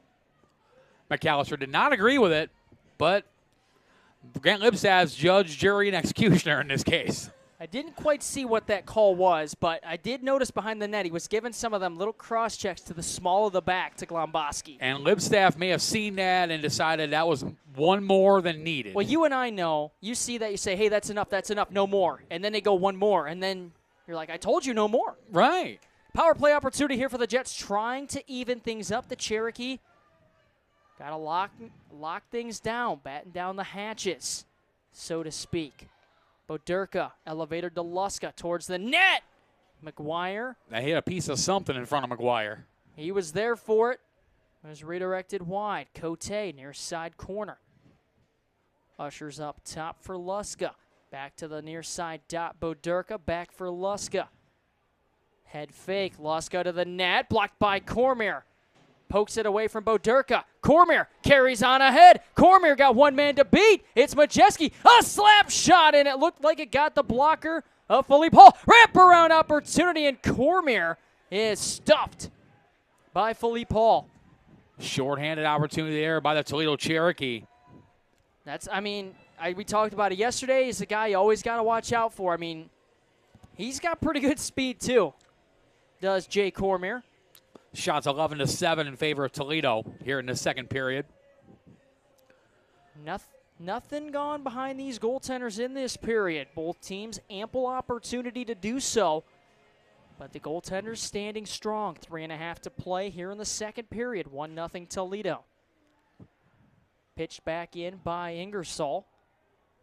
Thought he might take it back a little bit farther, kill some more time, but 57 to go on the power play for the Jets. Zaccani carries on in, drop past Peevich. On up for Taylor with a lane. Taylor the shot. That hit Zaccani in front. It did. Now picked up and carried out by Teague Lucidi, and Zaccani on the back check knocks one free. Taylor into the body of Sparks. When called upon, Nathan Sparks on the penalty kill has been dynamite. Taylor back for Stone. Carries on ahead, Jackson Stone. Can't get around Ingersoll, held in by Taylor. Taylor drops off for Peevich, back to the point. I don't think Taylor was expecting that one. No, he was not. He was fully expecting Luka Peevich to take the shot, and Peevich passed it right back to Taylor. That was off of Zaccani's helmet. Played on ahead. Peevich heavily into the near side corner. Picked up Ingersoll. 5 to go on the penalty kill. I almost said the period. We're back to full strength. 2:22 to play here in the second. A lot of twos. Provencher.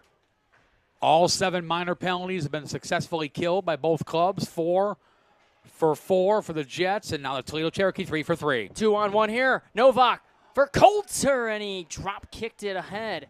Pass in front of the net. Couldn't find Evangelista. Provencher to the net, wide.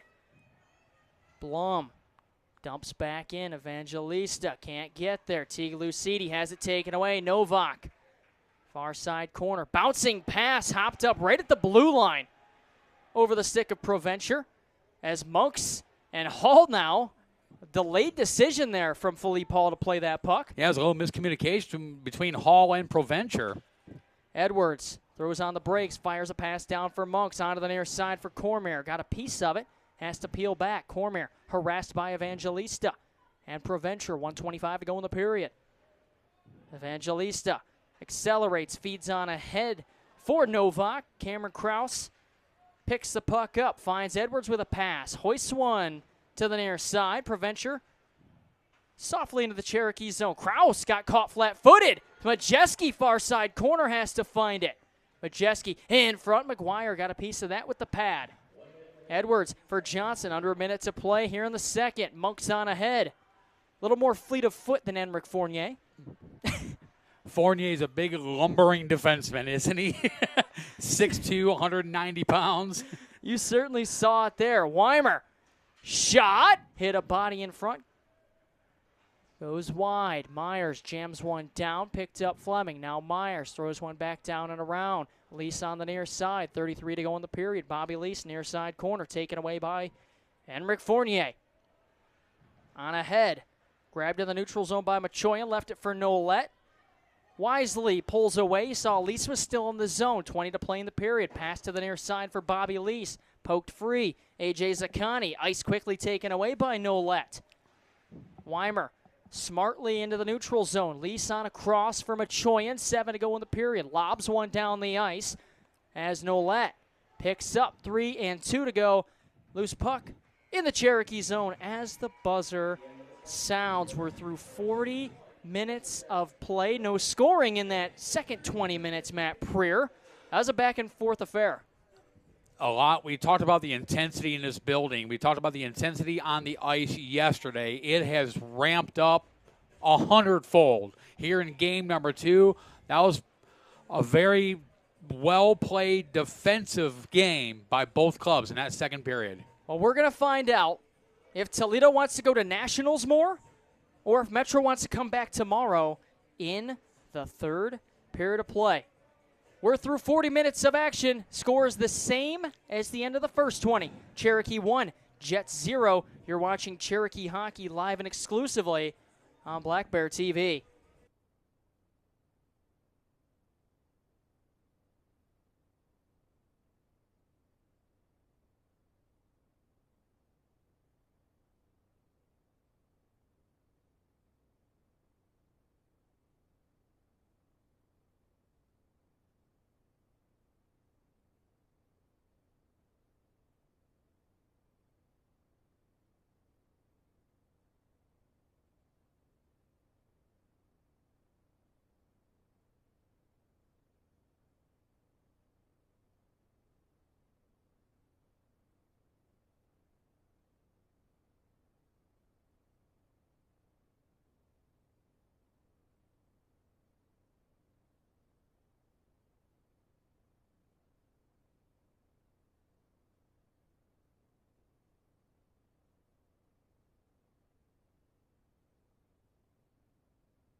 And good evening. Should be one more time. May not be. We welcome you back to the Team Toledo Ice House. Zeke Fravor, Matt Preer on the call for you here tonight. About 3 minutes or so away from puck drop here in the third period. No scoring in the second period. So we'll go to your out-of-town scoreboard. Check the other playoff series around the USPHL. Matt Preer. End of 2 periods of play at PNY Sports Arena. The Westchester Wolves up 6-2 over the Pal Junior Islanders. Well, you certainly get the feeling that may be a Westchester and CJR kind of division final. Fort Wayne Spacemen at the end of 2, up 1-0 now over the Chicago T-Rex. I know Megan's not listening, but Megan, if you're okay, blink twice. Right. Please don't chew your nails. Evan Wilson picking up the goal, and the assist from Brad Back at a key pickup late in the season by the Spacemen, the Cincinnati Cyclones regular season scoring champion. Big game there. Game 2, Kirill Zamana and Antonio Vaccaro, the goaltenders for that game for the T-Rex and the Spacemen respectively. Got to see a lot of those teams with as many games as many home games as the MetroJets Hockey Club had with the 3 clubs. Let's see, what else do we have? End of 2 periods of play. St. Lazare Avalanche still up 1-0 on the Montreal Black Vs. And with 4:31 to go in the second period, Tampa Bay Juniors up 3-2 over the Florida Eels. The Fleals, as they're referred to affectionately around the USPHL. A minute and 6 to go in the first period. Ontario Junior Reign Fresno Monsters deadlocked at 0. You know what? Speaking of the Florida Eels, shout out Nick Rush, our guy Nick Rush, the former broadcaster. Yeah. Now the sports information director at Point University down in Georgia. My roomie for the last 4 years at the USPHL Tampa Showcase. You know, every time I text him, he'd be like, man, you know what? Those are some of the best times, just me and Preer. Oh, yeah. Talking life. He'll go out, rip a few darts. You pretty much. But, yeah, Nick Rush, glad to hear you're doing well, man. Glad you found something that seems to be treating him well. I'm sure you follow him around on socials. For sure. Northwest Express up 1-0, and the Wisconsin Rapids River Kings ended 1 period as they're leading that series 1-0 as well, looking for the upset sweep on the River Kings. While the Minnesota Squatch up 1-0 over the Minnesota Blue Ox, 5:03 to go in the first period. Squatch looking to put away the Blue Ox. And then later tonight, 10:30 Eastern, the Vernal Oilers and the Seattle Totems. Yeah, I'll be up for that. Nah. I mean, I may be up for the start of it, but right. I mean, especially if it gets to be like it was last night out there in Vernal, Utah. Yeah, 12-1. Yeah, indeed. As we get set to go for the third period. Who's going to be the first team to clinch their spot, to punch their ticket to Wayne, New Jersey? Is it going to be in our game here? Is it going to be the Fort Wayne Spacemen? Or well, if one of those teams wins tonight, obviously it won't be Vernal. Right. Since they're, way behind time zones, all that fun stuff. Well, they're right in the middle of the Rocky Mountains over there in Vernal, Utah. I mean, nothing there, right? And it's just like a blip I think on the radar. The closest team for them, if I'm not mistaken, is the Colorado Fighting Elk, which are 4.5 hours away. Cameraman Ivan Sines just, whew. Yeah, I mean, any road trip Vernal takes is long. Well, I don't know if you remember that story. The first year in Utica for Nationals, they had to stay the whole time. They got knocked out after the first few days, and they had to stay the whole time because it's such a trek. Well, they played the 17 versus 18 game. I called that game against the Minnesota Moose, and the most impressive moment about that game is that late in the third period, 2 of the players were aging out. They looked at each other. They sized each other up. The puck dropped. They dropped the gloves. This is one of the best fights I've ever seen. What a way to go out. Dropping items. The puck's down. Third period of play. Underway. Play halted. Will the Cherokee be victorious and guarantee their spot at the USPHL National Championships, or will the Jets have enough fuel left in the tank to come back tomorrow? Offensive zone draw for the Cherokee. No power play goals in this one. The penalty kills have come up huge repeatedly. Hand pass on the Cherokee. Grant Lipstaff waved it off. Brandon Baton said, no, that's a hand pass 10 times out of 10. As he explains to referee Grant Lipstaff. You know what? We've mentioned every ref Oh, yeah. except for Ricky Gilmer. Ricky, he's quiet. If you don't notice a ref, he's doing a great job. Underrated. Yes. That's the biggest thing. When the refs aren't noticeable, they're doing an excellent job. Unfortunately, when you wear the orange bands, you have to be noticeable. Yes, indeed. As McGuire steers one aside, and a puck thrown towards the net goes just wide. Stone for Peevich. Back for Stone. In front for Majeski. Peevich up for Fournier. A shot blocker to side. They're going to throw everything, including the kitchen sink, at Logan McGuire here in this third period. And any leftover water, it's in the faucets. Take the P-trap, dump that, throw that at him too. Yeah, pretty much. You know, it's great working at Menards because I just know stuff like that now. You save big money. Not lately. Do you work at the Menards right down the road here in Alexis I do Road? not. I work at the one in okay. Oregon, about 20 minutes away. Matt Name and I were talking about that, which Menards you work at. Yeah, no, it's that's the worst Menards of the three, by the way. Okay, good to know. Good to know. If you're ever back, well, you will be back down here again. Yeah. For your long-named event as Luska throws a indeed. counter check into Catalano and no let side swipe. We continue on. As Kenny Miller looking for a call on that, you get the feeling Grant Lipstaff is going to probably try and swallow the whistle, not make himself the central focus. Hopefully these teams can understand what's at stake and not play dumb. In front with the puck, Zakani Badurka, loose! It is blocked by Teague Lucidi! Still loose and it caroms wide! Teague Lucidi, a game-saving play! Lucidi makes the save, but it was Teague Lucidi for the Toledo Cherokee, and icing is the call. My goodness, Zeke Fravor. Give me a heart pill, Matt. Oh, it was laying there. Teague Lucidi dropping down, somehow kept it out. How many times over the course of this season have you said Lucidi makes the save? A lot.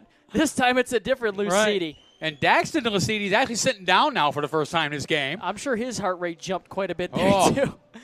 We stay 1-0. Whoo. We'll have to keep that in the memory banks for sure. Catalano on ahead, grabbed by Bunk. On ahead for Sharon. He's got Glomboski going to the net. Sends it to him. Loose puck. Machoyan kept it away. Now a centering feed. Blocked aside. Charlie Nolette. Things going haywire early here in the third. Trevin Johnson can't pick up the puck. Now stick lifted by Glomboski. Teague Lucidi for Nolette. Rink wide into the skates of Jake Taylor. Johnson picks up. Dumps on in. Little chip and chase. Bunk picks up. Swings one around for Ryder Novak. And McAllister lobs back in. Philippe Hall on for Bunk. And backhand around by Taylor for Peevich. You're going to see a heavy dosage of the top lines on these teams. Sharon, jump cut, loose puck, poked in. McGuire, a couple of saves. And he covers up. I thought you were getting a piece of gum out for me. No, it was a heart pill. Oh, my goodness. Yeah, remember how I said I wasn't going to be able to stay up for the rest for that Vernal game? Oh. This has given me a boost of energy. I may be up and be able to watch it 12-1 drubbing tonight. The Jets, at the moment, shots 3-0 in favor of the Jets. The Cherokee have not put a shot yet on Philippe Hall. As the majority of this play, 16:59 and counting, 2:45 of this third period has been in the Toledo defensive zone. Dump down the ice again, and icing called against Toledo. 16:51. For Toledo, time can't go fast enough. For Metro, they needed to slow down. They had their opportunity. Teague Lucidi. I mean, you're going to look back. Toledo hangs on to win this game. You're going to look back on that. On the Lucidi save, yeah. Just not the Lucidi everyone's normally thinking of. Right. I'll tell you what, though, the way he forced Kenny Miller's hand when he stepped up to play defense, and he's played every game since, is just incredible. Jimmy Monks down the ice. Monks stick handles towards the net. Loose puck, and Blum fires away from danger. Rose, shot, hit the glove of Blum. We talked about Blum's uncle, John Blum, former Detroit Red Wing. He is in the building today. Swung around. Majeski on for Lucidi. Across. Rose to the backhand. Calmly gloved down by Philippe Hall. He doesn't need a heart pill. No. That's the thing. You know, it's crazy. I look at it now, how animated I get in the broadcast booth, how animated we can get. Oh, yeah. And the way that you have to play as a goaltender, it's just a complete 180. Oh, yeah. No doubt about it. No doubt about it. Ice in their veins. Both goaltenders playing so well. There's so much at stake right now, and a Great Lakes Division playoff championship is on the line, a berth in the USPHL National Championships. On ahead. Nice recovery by Jake Myers. Drives Zakani into the wall. Ingersoll around to the near side. Preventure pinching and thrown towards the front of the net through the goal mouth. Looking for Noah Badurka was parked there. Rose to the near side for Teague Lucidi. Headman's Brendan Hammer. 16 minutes left to play in regulation. Sent down the ice. And icing called against Toledo. It's about the 5th icing call already, and we've only played 4 minutes and 6 seconds here in the third period. The Jets have pushed it into supersonic mode here in the first 4 minutes and 6 seconds. The Cherokee treading water right now. Tired guys on the ice. Got to win this face-off, and Jamison Rose does. We talked about it earlier. Nolette and Rose so good at taking face-offs. Taylor got a piece of it and heads up over on the party deck over there. Yes. As play halted again. If you're the Jets, this is perfect. This is the perfect recipe. You slow down play as much as possible. For the Cherokee, you're trying to keep things going and just kill as much time as you can. Yeah, the Cherokee don't have to score. With the 1-0 lead, they just have to play sound defense and kill off as much of the clock as possible. Taylor, far side to the near side for Luska. Thrown back across, hit the skates of Wharton, and Karams into the neutral zone and farther, where Taylor picks up. On for Luska. Bouncing pass. Cormier can't settle it down, but Durka poked that forward way too far, and now Edwards into the neutral zone. Puck played with a high stick. Now we continue on as Davis fires one down the ice.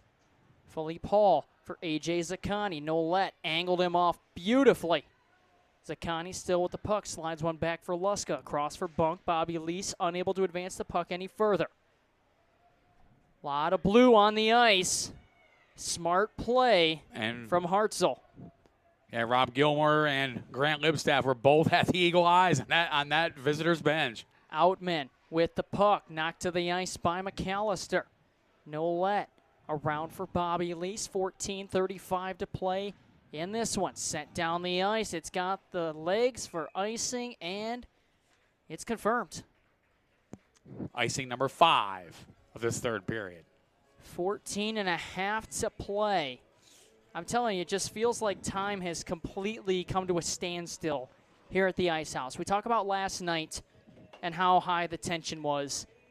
It feels even more tensioned. Yes, I get what you're saying. I don't know. I just start making up words sometimes. Much more intensified. There we go. There you go. Sure, that works. The wordsmith. Yes. McAllister weaving his way around the net. Headman's for Bobby Lease. Rink wide for Nolette. And offsides is called. About a half step. I was watching, and so was Brandon Batens. Ooh. Oh, winning 50-50. I forgot to buy it.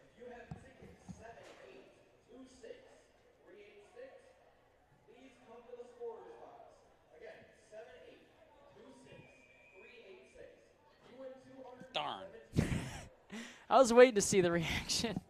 I was off by 34 numbers. Early or late? Early. Wow. My highest number was, where is it? 52. 52, dang.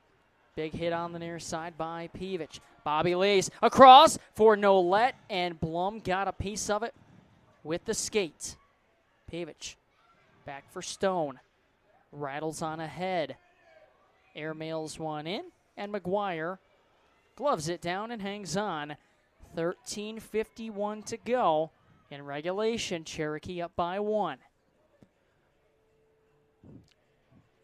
Jets on the ice in a little conference to set things up as Zakani, Sharon, Gomboski with Provencher and Taylor on the ice in the blue.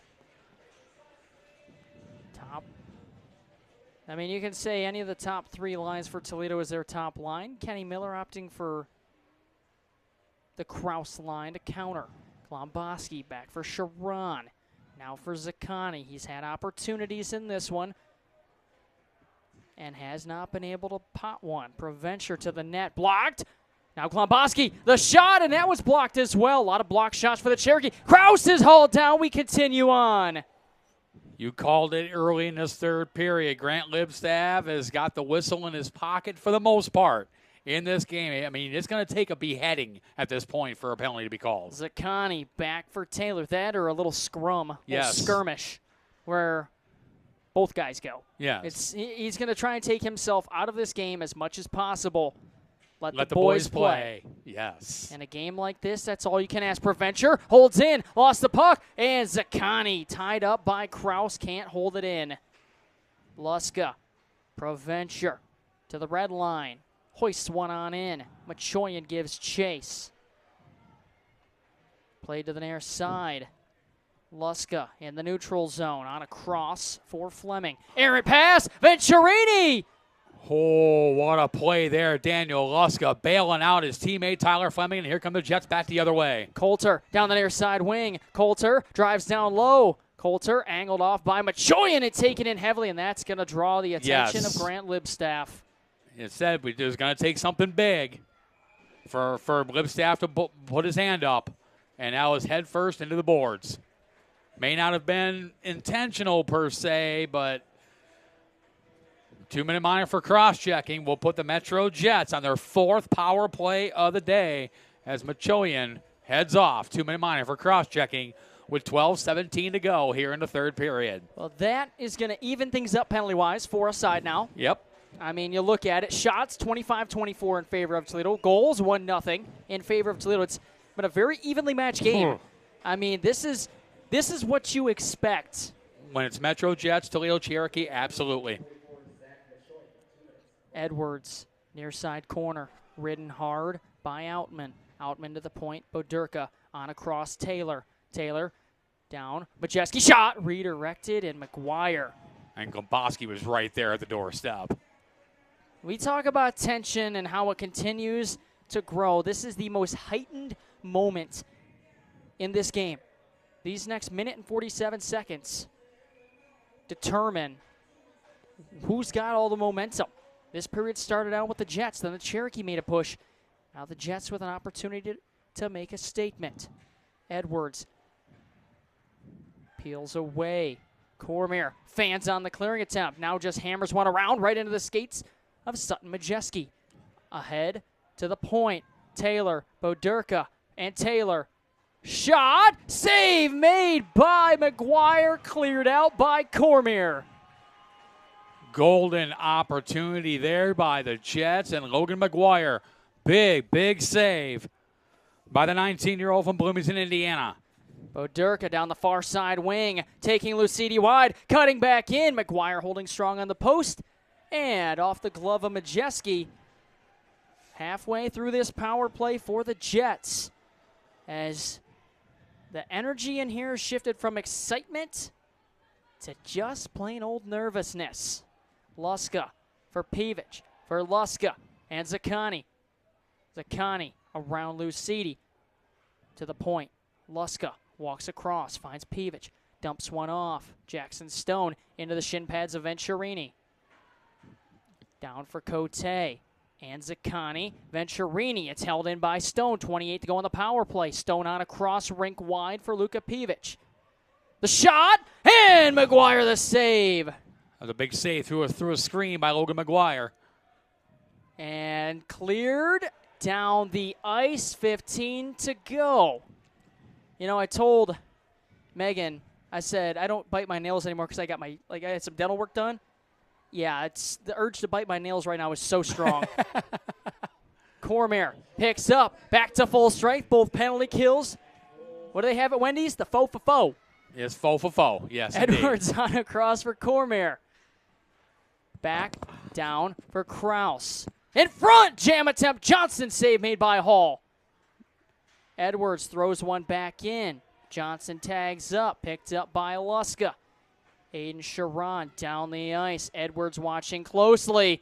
Evangelista almost broke free. Huge counter check thrown by Jimmy Monks. McAllister on ahead for Krause. Past the halfway point in this third period. Under 9:40 to play. Sent in front! The side spin was crazy. A little tie spinner. Hartzell. Yeah, you like that? I don't like golf terminology. I liked it. It was good. It was really good. Who's going to, Scotty, shuffle their way to Nationals? Interesting to note there that could have been icing, but McGuire came out to play the puck. Sent in front. Evangelista was there. And back the other way, 2-on-2. No let in Lease on Bunk and Fleming. Bobby Lease, nice move. And Lease is tripped up. We continue on. Isaac Bunk picks up on ahead for Evangelista. Oh, my goodness. The whistles are gone. Played back down the ice. Foot race here. Jake Myers in on Bunk.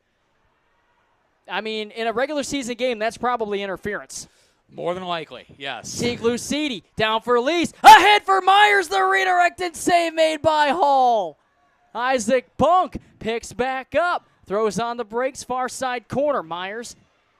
Little check in on Bunk after he released the puck. Now Novak dumps on in. McGuire steers that near side corner. 8:20 to play in this one. Cherokee up by one. Preventure the shot. Oh my goodness, McGuire gloves it down. He snared it. With Coulter streaking across to provide the screen. That was the first significant opportunity by the Toledo Cherokee in the MetroJets defensive zone, and Philippe Hall comes up big on several occasions, but Logan McGuire up to the task as well. 8:16 to go here in the third period.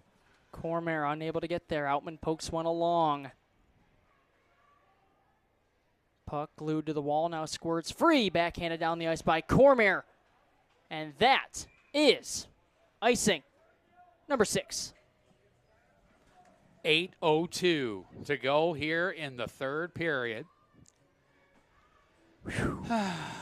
Man, this is what you live for. This isn't quite to that Potomac Patriots MJDP level at Nationals a couple years back when I was on call. Right. But this is darn close. This is such a tight game.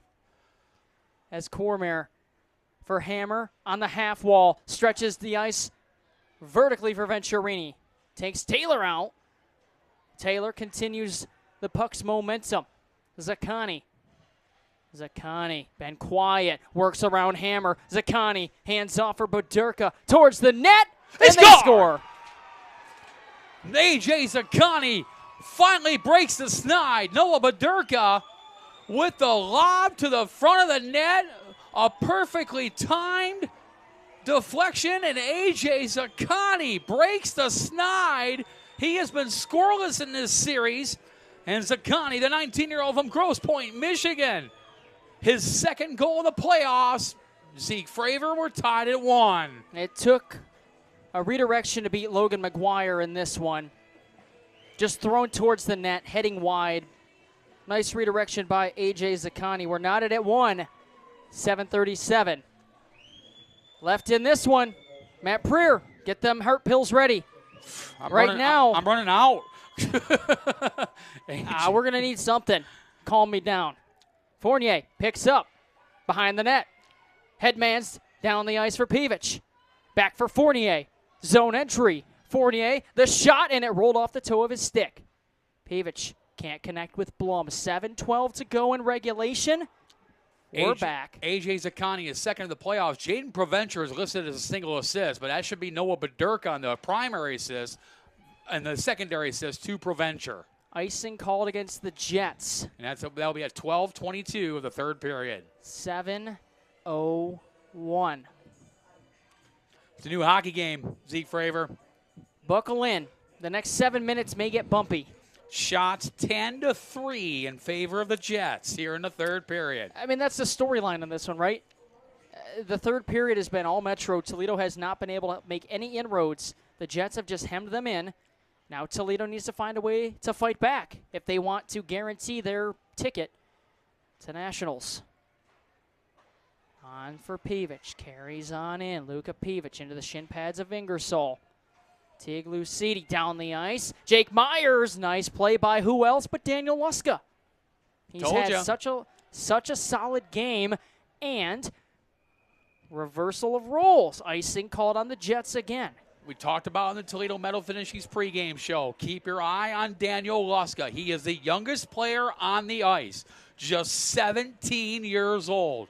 He didn't turn 17 until October 9th. He's already in his second year with the MetroJets Hockey Club. He has such a bright future and the confidence of this coaching staff with the Jets. In a tight playoff game, your season potentially on the line. And you have a 17-year-old out there with a bunch of 19 and 20-year-olds. 6:20 to play in regulation. Puck knocked free by Evangelista. Sharon carries in. Now on for Outman. Evangelista can't get there. Edwards across for Cormier. We approach 6 minutes remaining. Angle down the ice. Jake Myers on in. The shot. Hole the save. Loose puck through the legs for Lease. Nobody there for Toledo.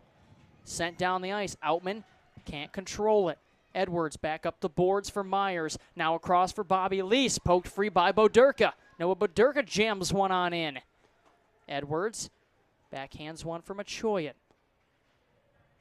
On for Johnson. One touches for Kraus. Dumps in. Don't expect the goaltenders to take too many risks here now. No, not at all. Not with 5:30 to go here in the third period. A 1-1 tie. Game 2 of the 2026 USPHL Premier Great Lakes Division Finals. Odd man rush here for the Jets. Zakani tried to find Boderka, and Machoyan got a piece of it. Zakani for Taylor. Walks in to the backhand. He was tied up, and McGuire poked it free. Jimmy Monks bodied by Zakani. We said it. I mean, it's going to take an act of God to get a penalty called against you now. Monks down the ice, taken out by Bunks, backhanded by Bunk, excuse me. I got Jimmy Monks and Monks, Bunk, yeah. I got you. Lucidi on ahead.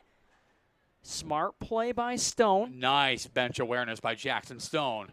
Oh, errant pass. Oh, Fournier lost control of the puck. His goaltender, Philippe Hall, is right there to cover. Final 5, under 5 to play in regulation. How's that Fort Wayne game looking? I don't know. Let's see. We'll update it here. Hold on. 1-0 Fort Wayne. 9:53 to go in the third. Ingersoll on a cross. Teague Lucidi the shot. And Philippe Hall has completely changed the course and trajectory of this series with his play tonight. This is the Philippe Hall the MetroJets organization have been used to seeing all season long. Until tonight, the Toledo Cherokee, and up to this point, the Toledo Cherokee have been Hall's kryptonite. But tonight, Philippe Hall has been absolutely spectacular for the MetroJets. Ricky Gilmer's going to owe Brandon Bates and Grant Lipstaff a beverage after the game. I saw that. Majeski towards the net. Save made by McGuire. Hammer on for Venturini. 4:10 to play in regulation. Tied at 1. Venturini gets stonewalled. Redirection at the net front by Rose, and Hall the save. Fournier with a devastating check on Venturini. To Venturini's credit, he got up, he's skating to the bench, but there's a couple cobwebs there. Couple of something rattling around in there now. I mean, I felt that from up here. 4:03 left in regulation. Team photo day with the MetroJets. There's a picture Sarah Vassar took of Enric Fournier and myself posed in a fighting stance. It's actually pretty cool. And Fournier's got like 3 inches of height on me. So it's actually a pretty funny picture. I'll have to send it to you. Cormier down for Myers, across for Bobby Lease. Can't connect cleanly. Edwards carries, now drops down for Lease. Down for Myers off the back of the net. Charlie Nolet. Watched by Fleming. Provencher picks up. Hoists one into the neutral zone. Bobbed back the other way by Bobby Lease. McGuire sticks one along for Cormier. 3.5 to play in regulation. Are we heading to overtime? Bobby Lease down the far side. Lease for Edwards, back in front. Oh, Philly Paul, what a save! Dead to rights, wide open net. Philippe Hall, a game-saving save. Said it a couple times. Zeke Fravor will say it again.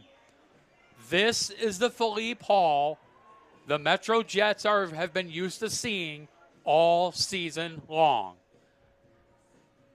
The save of the season by Philippe Hall, the 20-year-old from Teleborg, Sweden. My goodness, Zeke. We saw Teague Lucidi earlier when it was 1-0 Toledo. Keep one out. Philippe Hall has made 2 saves like that tonight where, I mean, if I did that, I would be in the IR for 6 weeks. Oh, I'd pull a hammy. All day long, I'd pull a hammy. 3:14 to go, Philippe Hall. Saving the Jets' season, potentially. Oh, I don't know if I ever told you this, but if you ever need to cough or anything, there is a mute button. I totally forgot to tell you. I had a little frog in the throat there. Ingersoll, 3:05 to play. I'm still speechless on Philippe's save. How do you move on from that? Bug across from Evangelista. Now, if the Jets win this game, you look back on that and the one in the first period as for sure. Changers. Ingersoll across. Teague Lucidi dumps on in. Swings one around for Trevin Johnson. Under 3 to play. Make it 2:40. And Monk's unable to pick up. 3-on-2. Outman and Sharon and Evangelista. Sharon for Outman. And it's a pass sent in front. Somebody got a piece of it, slowed it down for McGuire. And Sharon couldn't get all he wanted on it either to try to poke it through the pads. A goaltender, Logan McGuire. Holy jumping. 2:33 left. Every single rush feels like the world is just hanging by a thread. Majeski, the shot, fanned on it. Poked free. Cormier down the ice. He's got Wharton with him. On sides. Cormier, save made by Hall. Picked up. Davis in front. Fournier got a piece of it. Redirected it right into Philippe Hall. 2:20 to play. 1-1. Shots 36-32 in favor of Toledo. The Jets out shooting the Toledo Cherokee in this third period, though the Toledo Cherokee do lead overall in shots. Catalano to Cormier. A drive. Big rebound. Loose. In the slot. Davis can't find it. Poked free by Blum. Great play by Jake Blum to knock that away to negate the opportunity by the Cherokee. Glove down by Catalano. Holds it in. And that allows the Cherokee to go for an important line change with 1:53 to go here in the third period. That could be icing. And it is. Did you see Jamie Lovell? When play was down here, he was screaming, get the puck up the ice. The puck did not get up the ice until it was too late. Icing called. And a timeout is called. Wise timeout by head coach Jamie Lovell. Let's get you a game recap here. Bobby Lease. First of the playoffs at the 14:20 mark of the first period, assisted by Charlie Nolette. Then A.J. Zaccani, his second goal of the playoffs. Did they fix that? No, they haven't fixed it yet. It should be from Noah Badurka and Jaden Provencher. We'll update it and see. Yeah, Bobby Lease scored yesterday. Oh, yeah, he did, didn't he? Yep, so that's his second goal of the playoffs on the assist from Bobby Lease. That came at 14:20 the first period to give the Cherokee a 1-0 lead. Scoreless second period, and we move into the third period. A.J. Zaccani breaking the snide against the Toledo Cherokee. His second goal of the playoffs. The first assist should be credited to Noah Badurka. The second assist to Jaden Provencher at 12:22 of the third period. And that's where we're at, Zeke Fravor. 1-1 tie. 1:50 to go in regulation. Are we looking at 20-minute continuous overtime until we have the next goal, or is someone going to be a hero? We've already seen a couple heroic saves, but who wants to be the offensive hero in this one? Myers, Nolette, Lease, Edwards, Cormier on for Toledo. Against Badurka, Glomboski, Zaccani with Taylor and Provencher. No let. Face-off win. Held in. Broken stick. Noah Boderka. Boderka got a new one from the bench. Edwards walks in, takes a shot, hit a body in front, goes wide. Play is halted. Looks like the net came off just enough. 1:39 to go in regulation. You must have a better view of the clock than I do. I got to bend way over to see the clock. I'm just so used to it. I'm also only 5'7", so right. That helps a little bit. Same units on the ice. Boderka with new lumber, or is it new graphite now? Not many players use wood sticks anymore. I can't tell you the last time I saw one with a wood stick. That hit the Jets bench, but we continue on here at the Ice House. Boderka for Zaccani. They linked up on the lone Jets goal. Can they do it again? Or can Toledo shut them down one more time? Bobby Lease picks up, carries on, pass. He's going to let Myers skate into it. Myers to the net front. Oh, Hall got it with the steal. With the right skate blade. Edwards, a wrist shot blocked by Provencher. We've got everything. 1:07 to play. Edwards hit the point. You said the kitchen sink and everything in it. And that's exactly what's happened here with a minute left here in the third period. Provencher tumbles to the ice, colliding with Bobby Lease. Lease spins away, loses the puck. Puck glued to the wall. 50 seconds left in this one. Are we heading for overtime? Play continues on. Grant Lipstaff not even blowing play dead for this. Nope. Squirts free after about 15 seconds. Provencher slowly. That was Grant Lipstaff's best Letterkenny impersonation. Figure it out. Zaccani, 30 seconds to the near side. Glomboski for Zaccani. And did he get tripped? Did he fall down? It collided there with T. Glacidi. And Kenny Miller a grab on the bench. In light of the circumstances, a good no call by Grant Lipstaff. 20.8 seconds left in regulation. 1-1. These people who came here tonight, what a treat as timeout. Kenny Miller. 20. Do the Cherokee seconds. Do the Cherokee have any magic left in regulation? Can the Jets Philippe Hall has absolutely stymied the Toledo Cherokee from the first period on. After the goal by Bobby Lease, Hall has settled into position. He's taken over this game from the goal crease. Incredible performance. I'll read you the stats again from the pregame show. Against Toledo this year, Philippe Hall, a 5.33 goals against average, 671 save percentage. I can't do the math on this right now, but I would assume 1 goal in 60 minutes. Regular season, he was 14-1-0-0 with a 126 goals against average, a 935 save percentage, 4 shutouts on the season. We talked about it before. This is the Philippe Hall the MetroJets fans have grown accustomed to during the 2025-2026 season. He stepped up in a big way, as has Logan McGuire. Again, hasn't played in a month and a half. Has stopped 31 of 32. 17 seconds left in regulation. Rose blocks a pass. Majeski into the skates of Rose. Edwards tumbles to the ice. Cormier picks up 10 to go in regulation. Peevich can't get around Cormier. Played along by Jamison. Rose. And 20, 40, 60 minutes is not enough, Matt Preer. We are heading to overtime. Next goal wins the game. If it's Toledo, you're moving on to Nationals. If it's Metro, we'll see you tomorrow afternoon, 2 o'clock, 1:30 for the Toledo Medal Finishing pregame show, and Zeke doesn't go to work tomorrow. Shots on goal in the third period. The MetroJets with 13, 3-period total of 32. The Toledo Cherokee came storming back on the shots in the third period, 14 shots, a 3-period total of 38. The story of this game, MetroJets goaltender Philippe Hall, the 20-year-old from Teleborg, Sweden, has played absolutely dynamite here this evening And we're going to overtime, Zeke Fravor. You might need to come debrief with me. I think I'm going to have to. This has been fascinating. We're through 60 minutes of hockey. 1-1 is your score. We'll be here as long as it takes to name a winner in this game. Your score. We'll be here till the cows come home. It could be a while. Your score at the end of 60 minutes and regulation. Cherokee 1, Jets 1. You're watching Cherokee Hockey live and exclusively on Black Bear TV.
And there you hear it.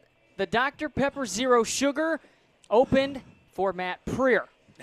What else you got in that canister, Matt Preer, in your little cooler? You got any goodies? Oh, I got a little bit. I got Holy tea in cow. there. I got a Coke in there. Werner's. Got a Sprite in there, too. Sprite Zero. Pick one. Take one and have one. 7-Up.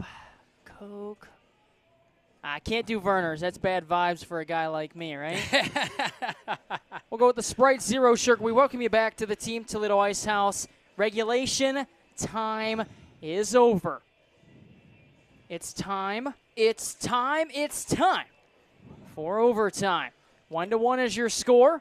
And overtime rules a little bit different in the playoffs than the regular season. During the regular season, it was 3-on-3 for 5 minutes, and then a 3-on best out of 3 shootout, followed by a sudden death shootout. That does not apply in the playoffs.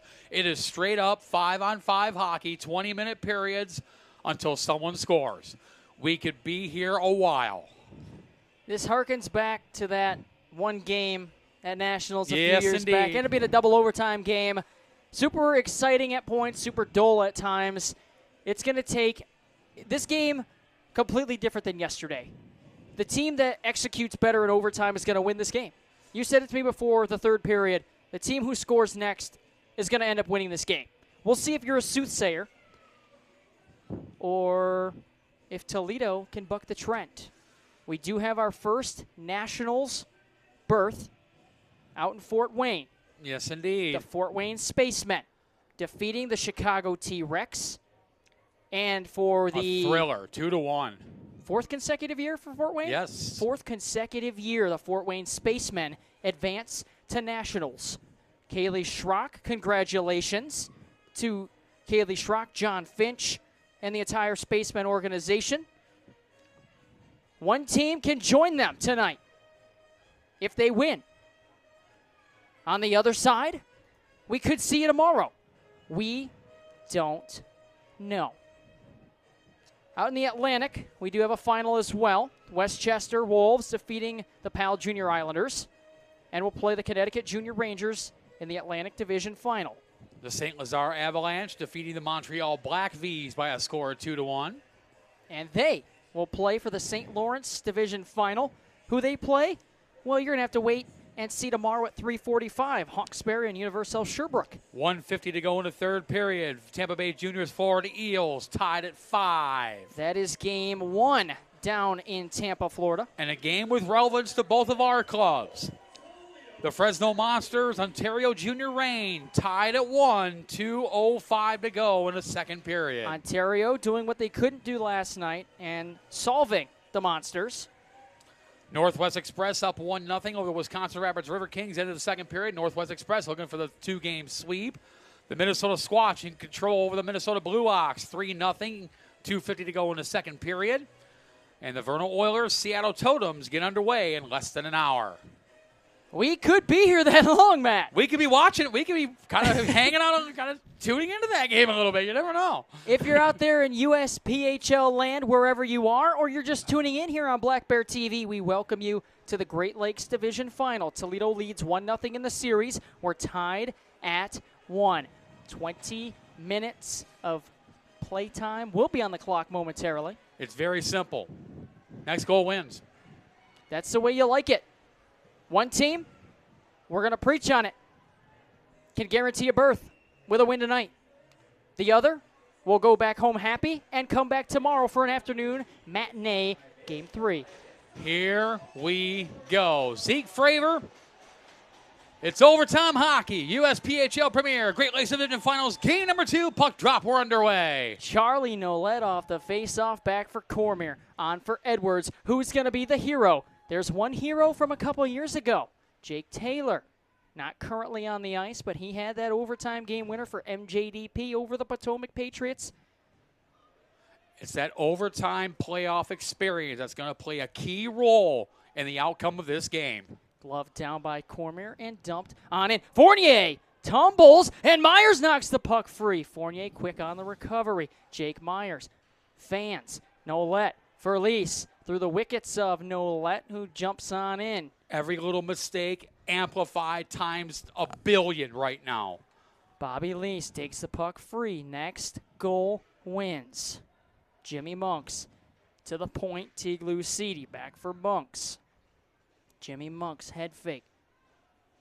Couple of bodies, fresh bodies on the ice. Ingersoll for Teague Lucidi. The shot redirected by Krause. He's had a fairly quiet night here tonight, Cameron Krause. Lucidi has not.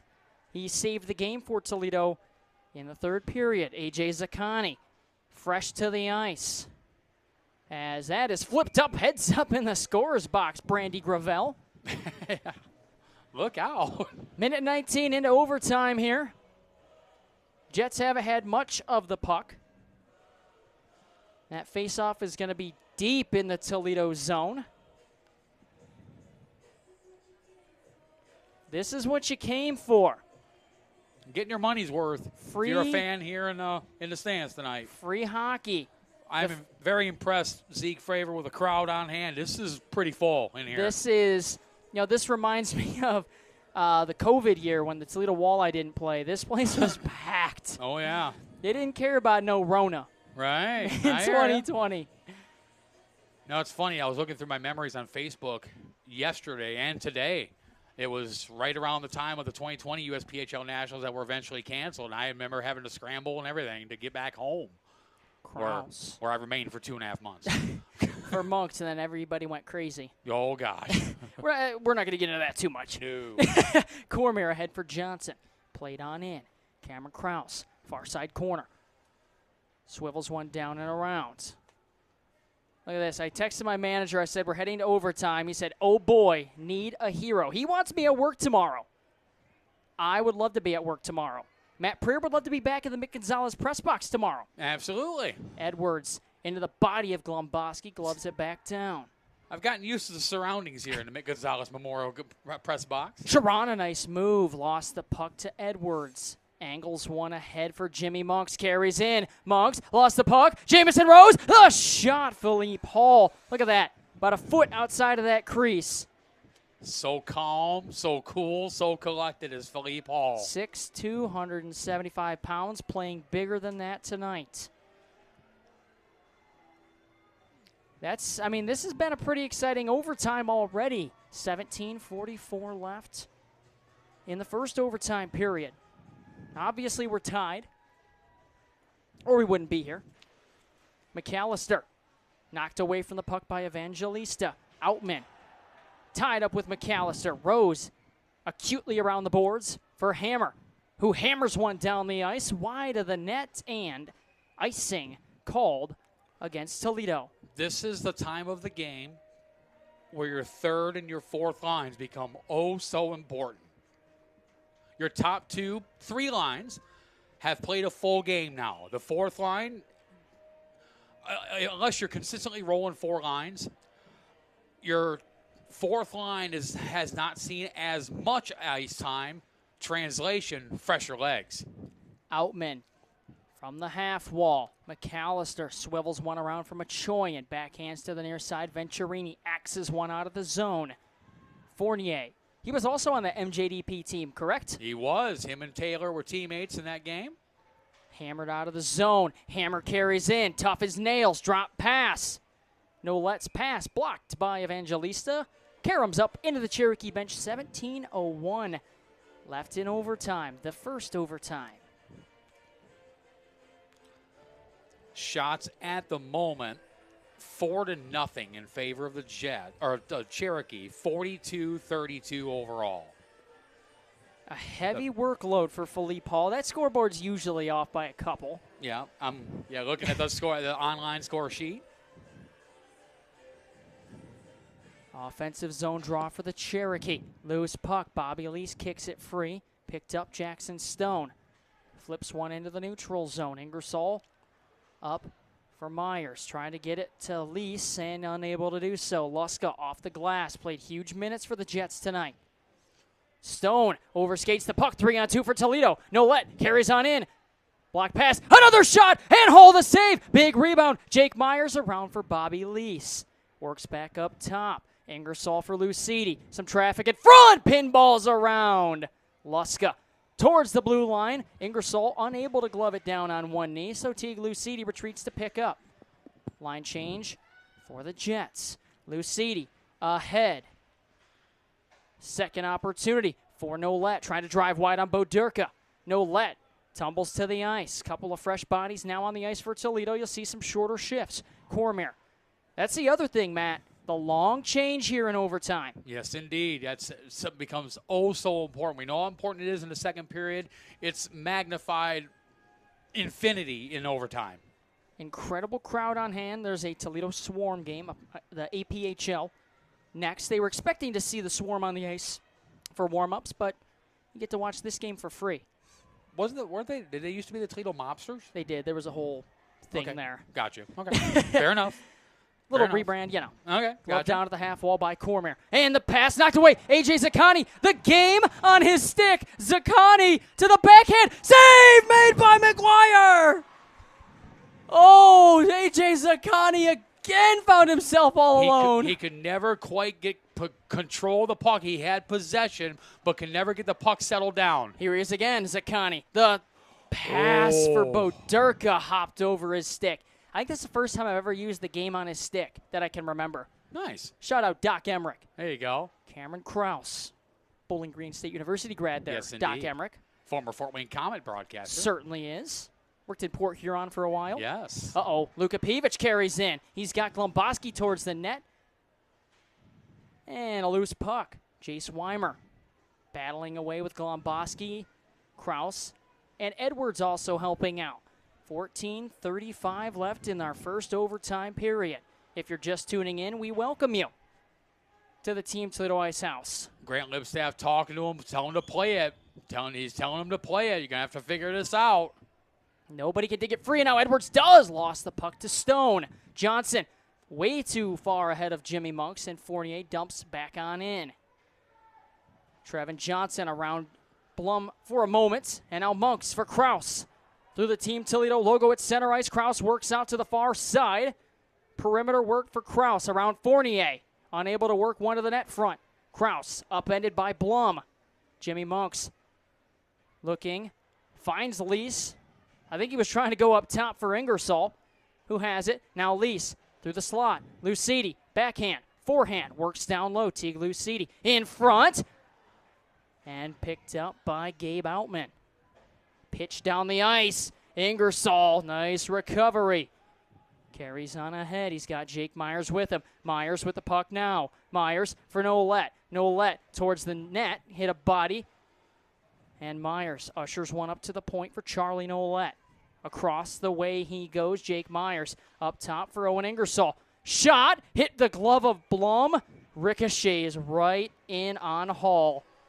13-17 left in our first overtime period. Next goal wins it.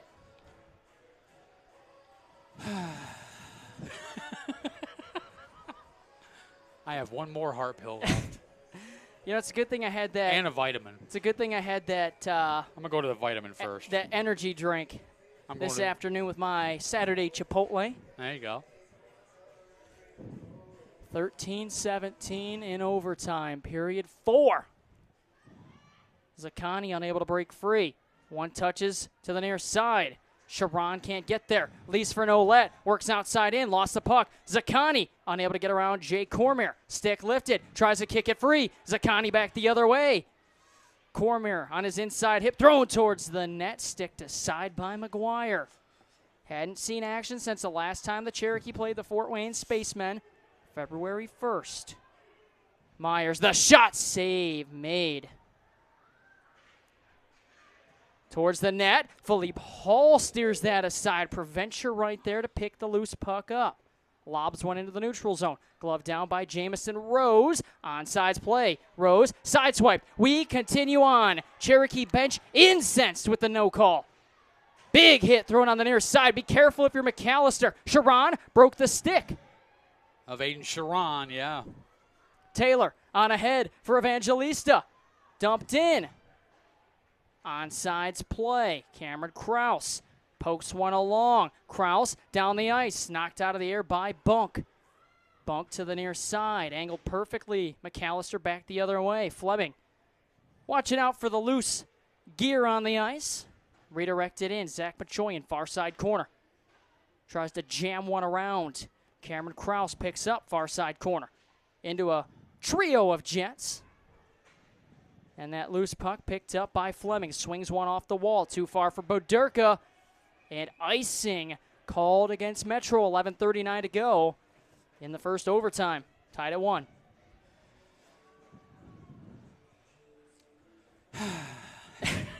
Sometimes that's all you can do, Matt Prayer, is breathe. Yes, indeed.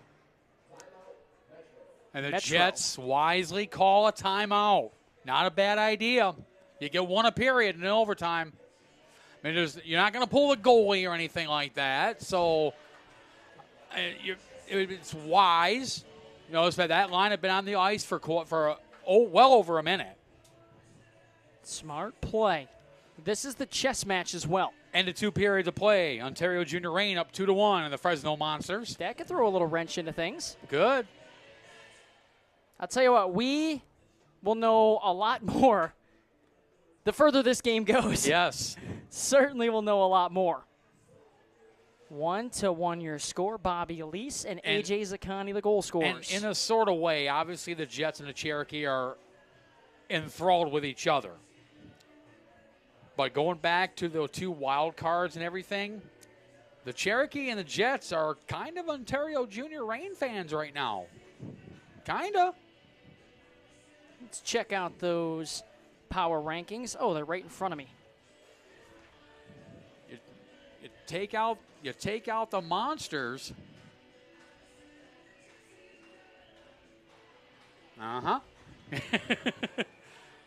Certainly. They're kind of pseudo fans of the Reign right now. Play back in action. Johnson couldn't get around Luska. Trevin Johnson to the point. Ingersoll, Lucidi, Hall the save. Loose puck. Monks a jam attempt. Paddled aside by Philippe Hall. Majeski on for Pivich. Dumps in. McGuire not playing the puck here in this one. Opportunity here, and Stone, the mishandle. Pivich, a quick turnaround shot. Glove down by McGuire. Looks like it was going wide, but he wanted to slow things down. 11-11.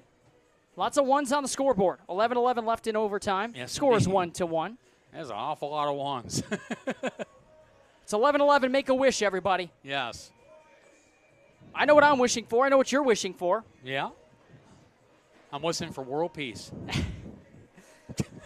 Well, at this point, yeah. Fired around for Myers. Got a piece of it. Not going to matter. And icing. Myers touched it way over by the Jets bench. 11:02. Tied at 1. First overtime. We know how intense it is up here in the Mick Gonzalez Memorial Broadcast booth. We know how intense it is for the players and the head coaches. How about the parents, too? Parents, family members here up and down the grandstands here at Team Toledo Ice House. They're feeling it just like we are. I mean, you look at it, right? Like, everybody's got a role in this game, and you come and watch one of these games, and sometimes all you can do is just sit there. Glomboski picks it off, kicks one on ahead. Bobby Lease couldn't clear the zone. Jake Blum holds in. Blum, the shot. McGuire, the save. Big rebound. Out. Nolet carries on ahead. Nolet for Lease. Toe drag. Shot blocked. Another opportunity, and Hall got there with the right pad. Myers unable to settle it down. Look at that. We're getting 2 and 3 deep in the corners, Matt. This place is packed. If Toledo comes and wins this game in overtime, this building, the roof might blow off. Not because of the high winds. Dangerous there. Oof. McGuire off the glass on ahead. Nolet. One touch for Davis. The shot, and Hall the save. Davis driving hard to the net. Takes a slash from Blum, and Grant Libstaff quickly over to calm things down, saying, hey, you don't want to be the reason I have to put someone in the box in overtime. Woo! Mention it, Jake Blum's uncle, former Detroit Red Wing John Blum, in attendance here today. Interesting footnote on Jake Blum. In his USPHL career, he has never scored a goal. That was my thought on where you were going with that. In his entire USPHL career. Catalano in front, unable to connect with Davis. Machoyan slides one back in. Odd man rush for the Jets. Evangelista, Sharon to the net. Evangelista the shot. McGuire unable to get there. Davis into the corner. McGuire got taken out on the play. Now it's by 2-2. No stick from McGuire. Puck squirts out. Preventure, toe drag, shot, and scores. It's over. We'll see you for Game 3.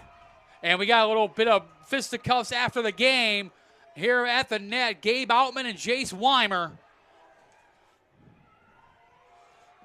Logan McGuire taken out on the play. And to explain that a little bit, Zeke Fravor, both the Toledo Cherokee defensemen and Gabe Outman all went crashing in to goaltender Logan McGuire. The net never came off the moorings. The puck was still loose. Play resumed. And the MetroJets capitalize with the overtime game winner. And Zeke Fravor, we're going to see you here tomorrow at Team Toledo Ice House for Game 3 of the 2026 USPHL Premier Great Lakes Division Finals. My goodness, Zeke. This is so similar to last year's division final. Oh, for sure. Toledo wins Game 1. Metro comes back, wins Game 2, wins Game 3. We'll see ya. Puck drop tomorrow at 2 o'clock here on Black Bear TV. Toledo Medal Finishing pregame show will be at 1:30. Final shots on goal in overtime. The MetroJets with 5. Game total of 37. The Toledo Cherokee was 7. Game total of 45. Philippe Hall, 45 shots, 44 saves for the 20-year-old from Teleborg Sweden. Jaden Preventure, the overtime hero. The 19-year-old from Chesterfield, Michigan, has sent this game to its conclusion. And Zeke Fravor, we will see you tomorrow, my friend. That we certainly will. If tomorrow's game is anything like tonight's game, bring extra heart pills. Final score here in this one, Jets 2, Cherokee 1 in overtime. Jets force a Game 3 tomorrow afternoon, 2 o'clock here at the Ice House. Toledo Medal Finishing pregame show at 1:30. Matt Preer, once again, we thank you for joining us here tonight, and we'll see you tomorrow. Yes, you will, my friend. Yes, you will. There's nothing. It's not Metro and Toledo without a Game 3 in the playoffs to decide it. Ivan Signs, you want to toss those game notes away? We got to make new ones for tomorrow. Another series going to 3 games. Wherever you tuned in from here tonight, Matt Preer's ready. Zeke's got to go home and do some homework and let his manager know he will not be coming in tomorrow. Unfortunately. I'm going to be missing the NASCAR Cup Series race tomorrow. But this is what you expect in a series like this. Game 2, much different than Game 1. Toledo fans stunned here tonight. Overtime winner, Jaden Preventure. We'll see you tomorrow afternoon. Yes, indeed. For Game 3. But thank you for tuning in here tonight on Black Bear TV. Final score, Jets 2, Cherokee 1 in overtime.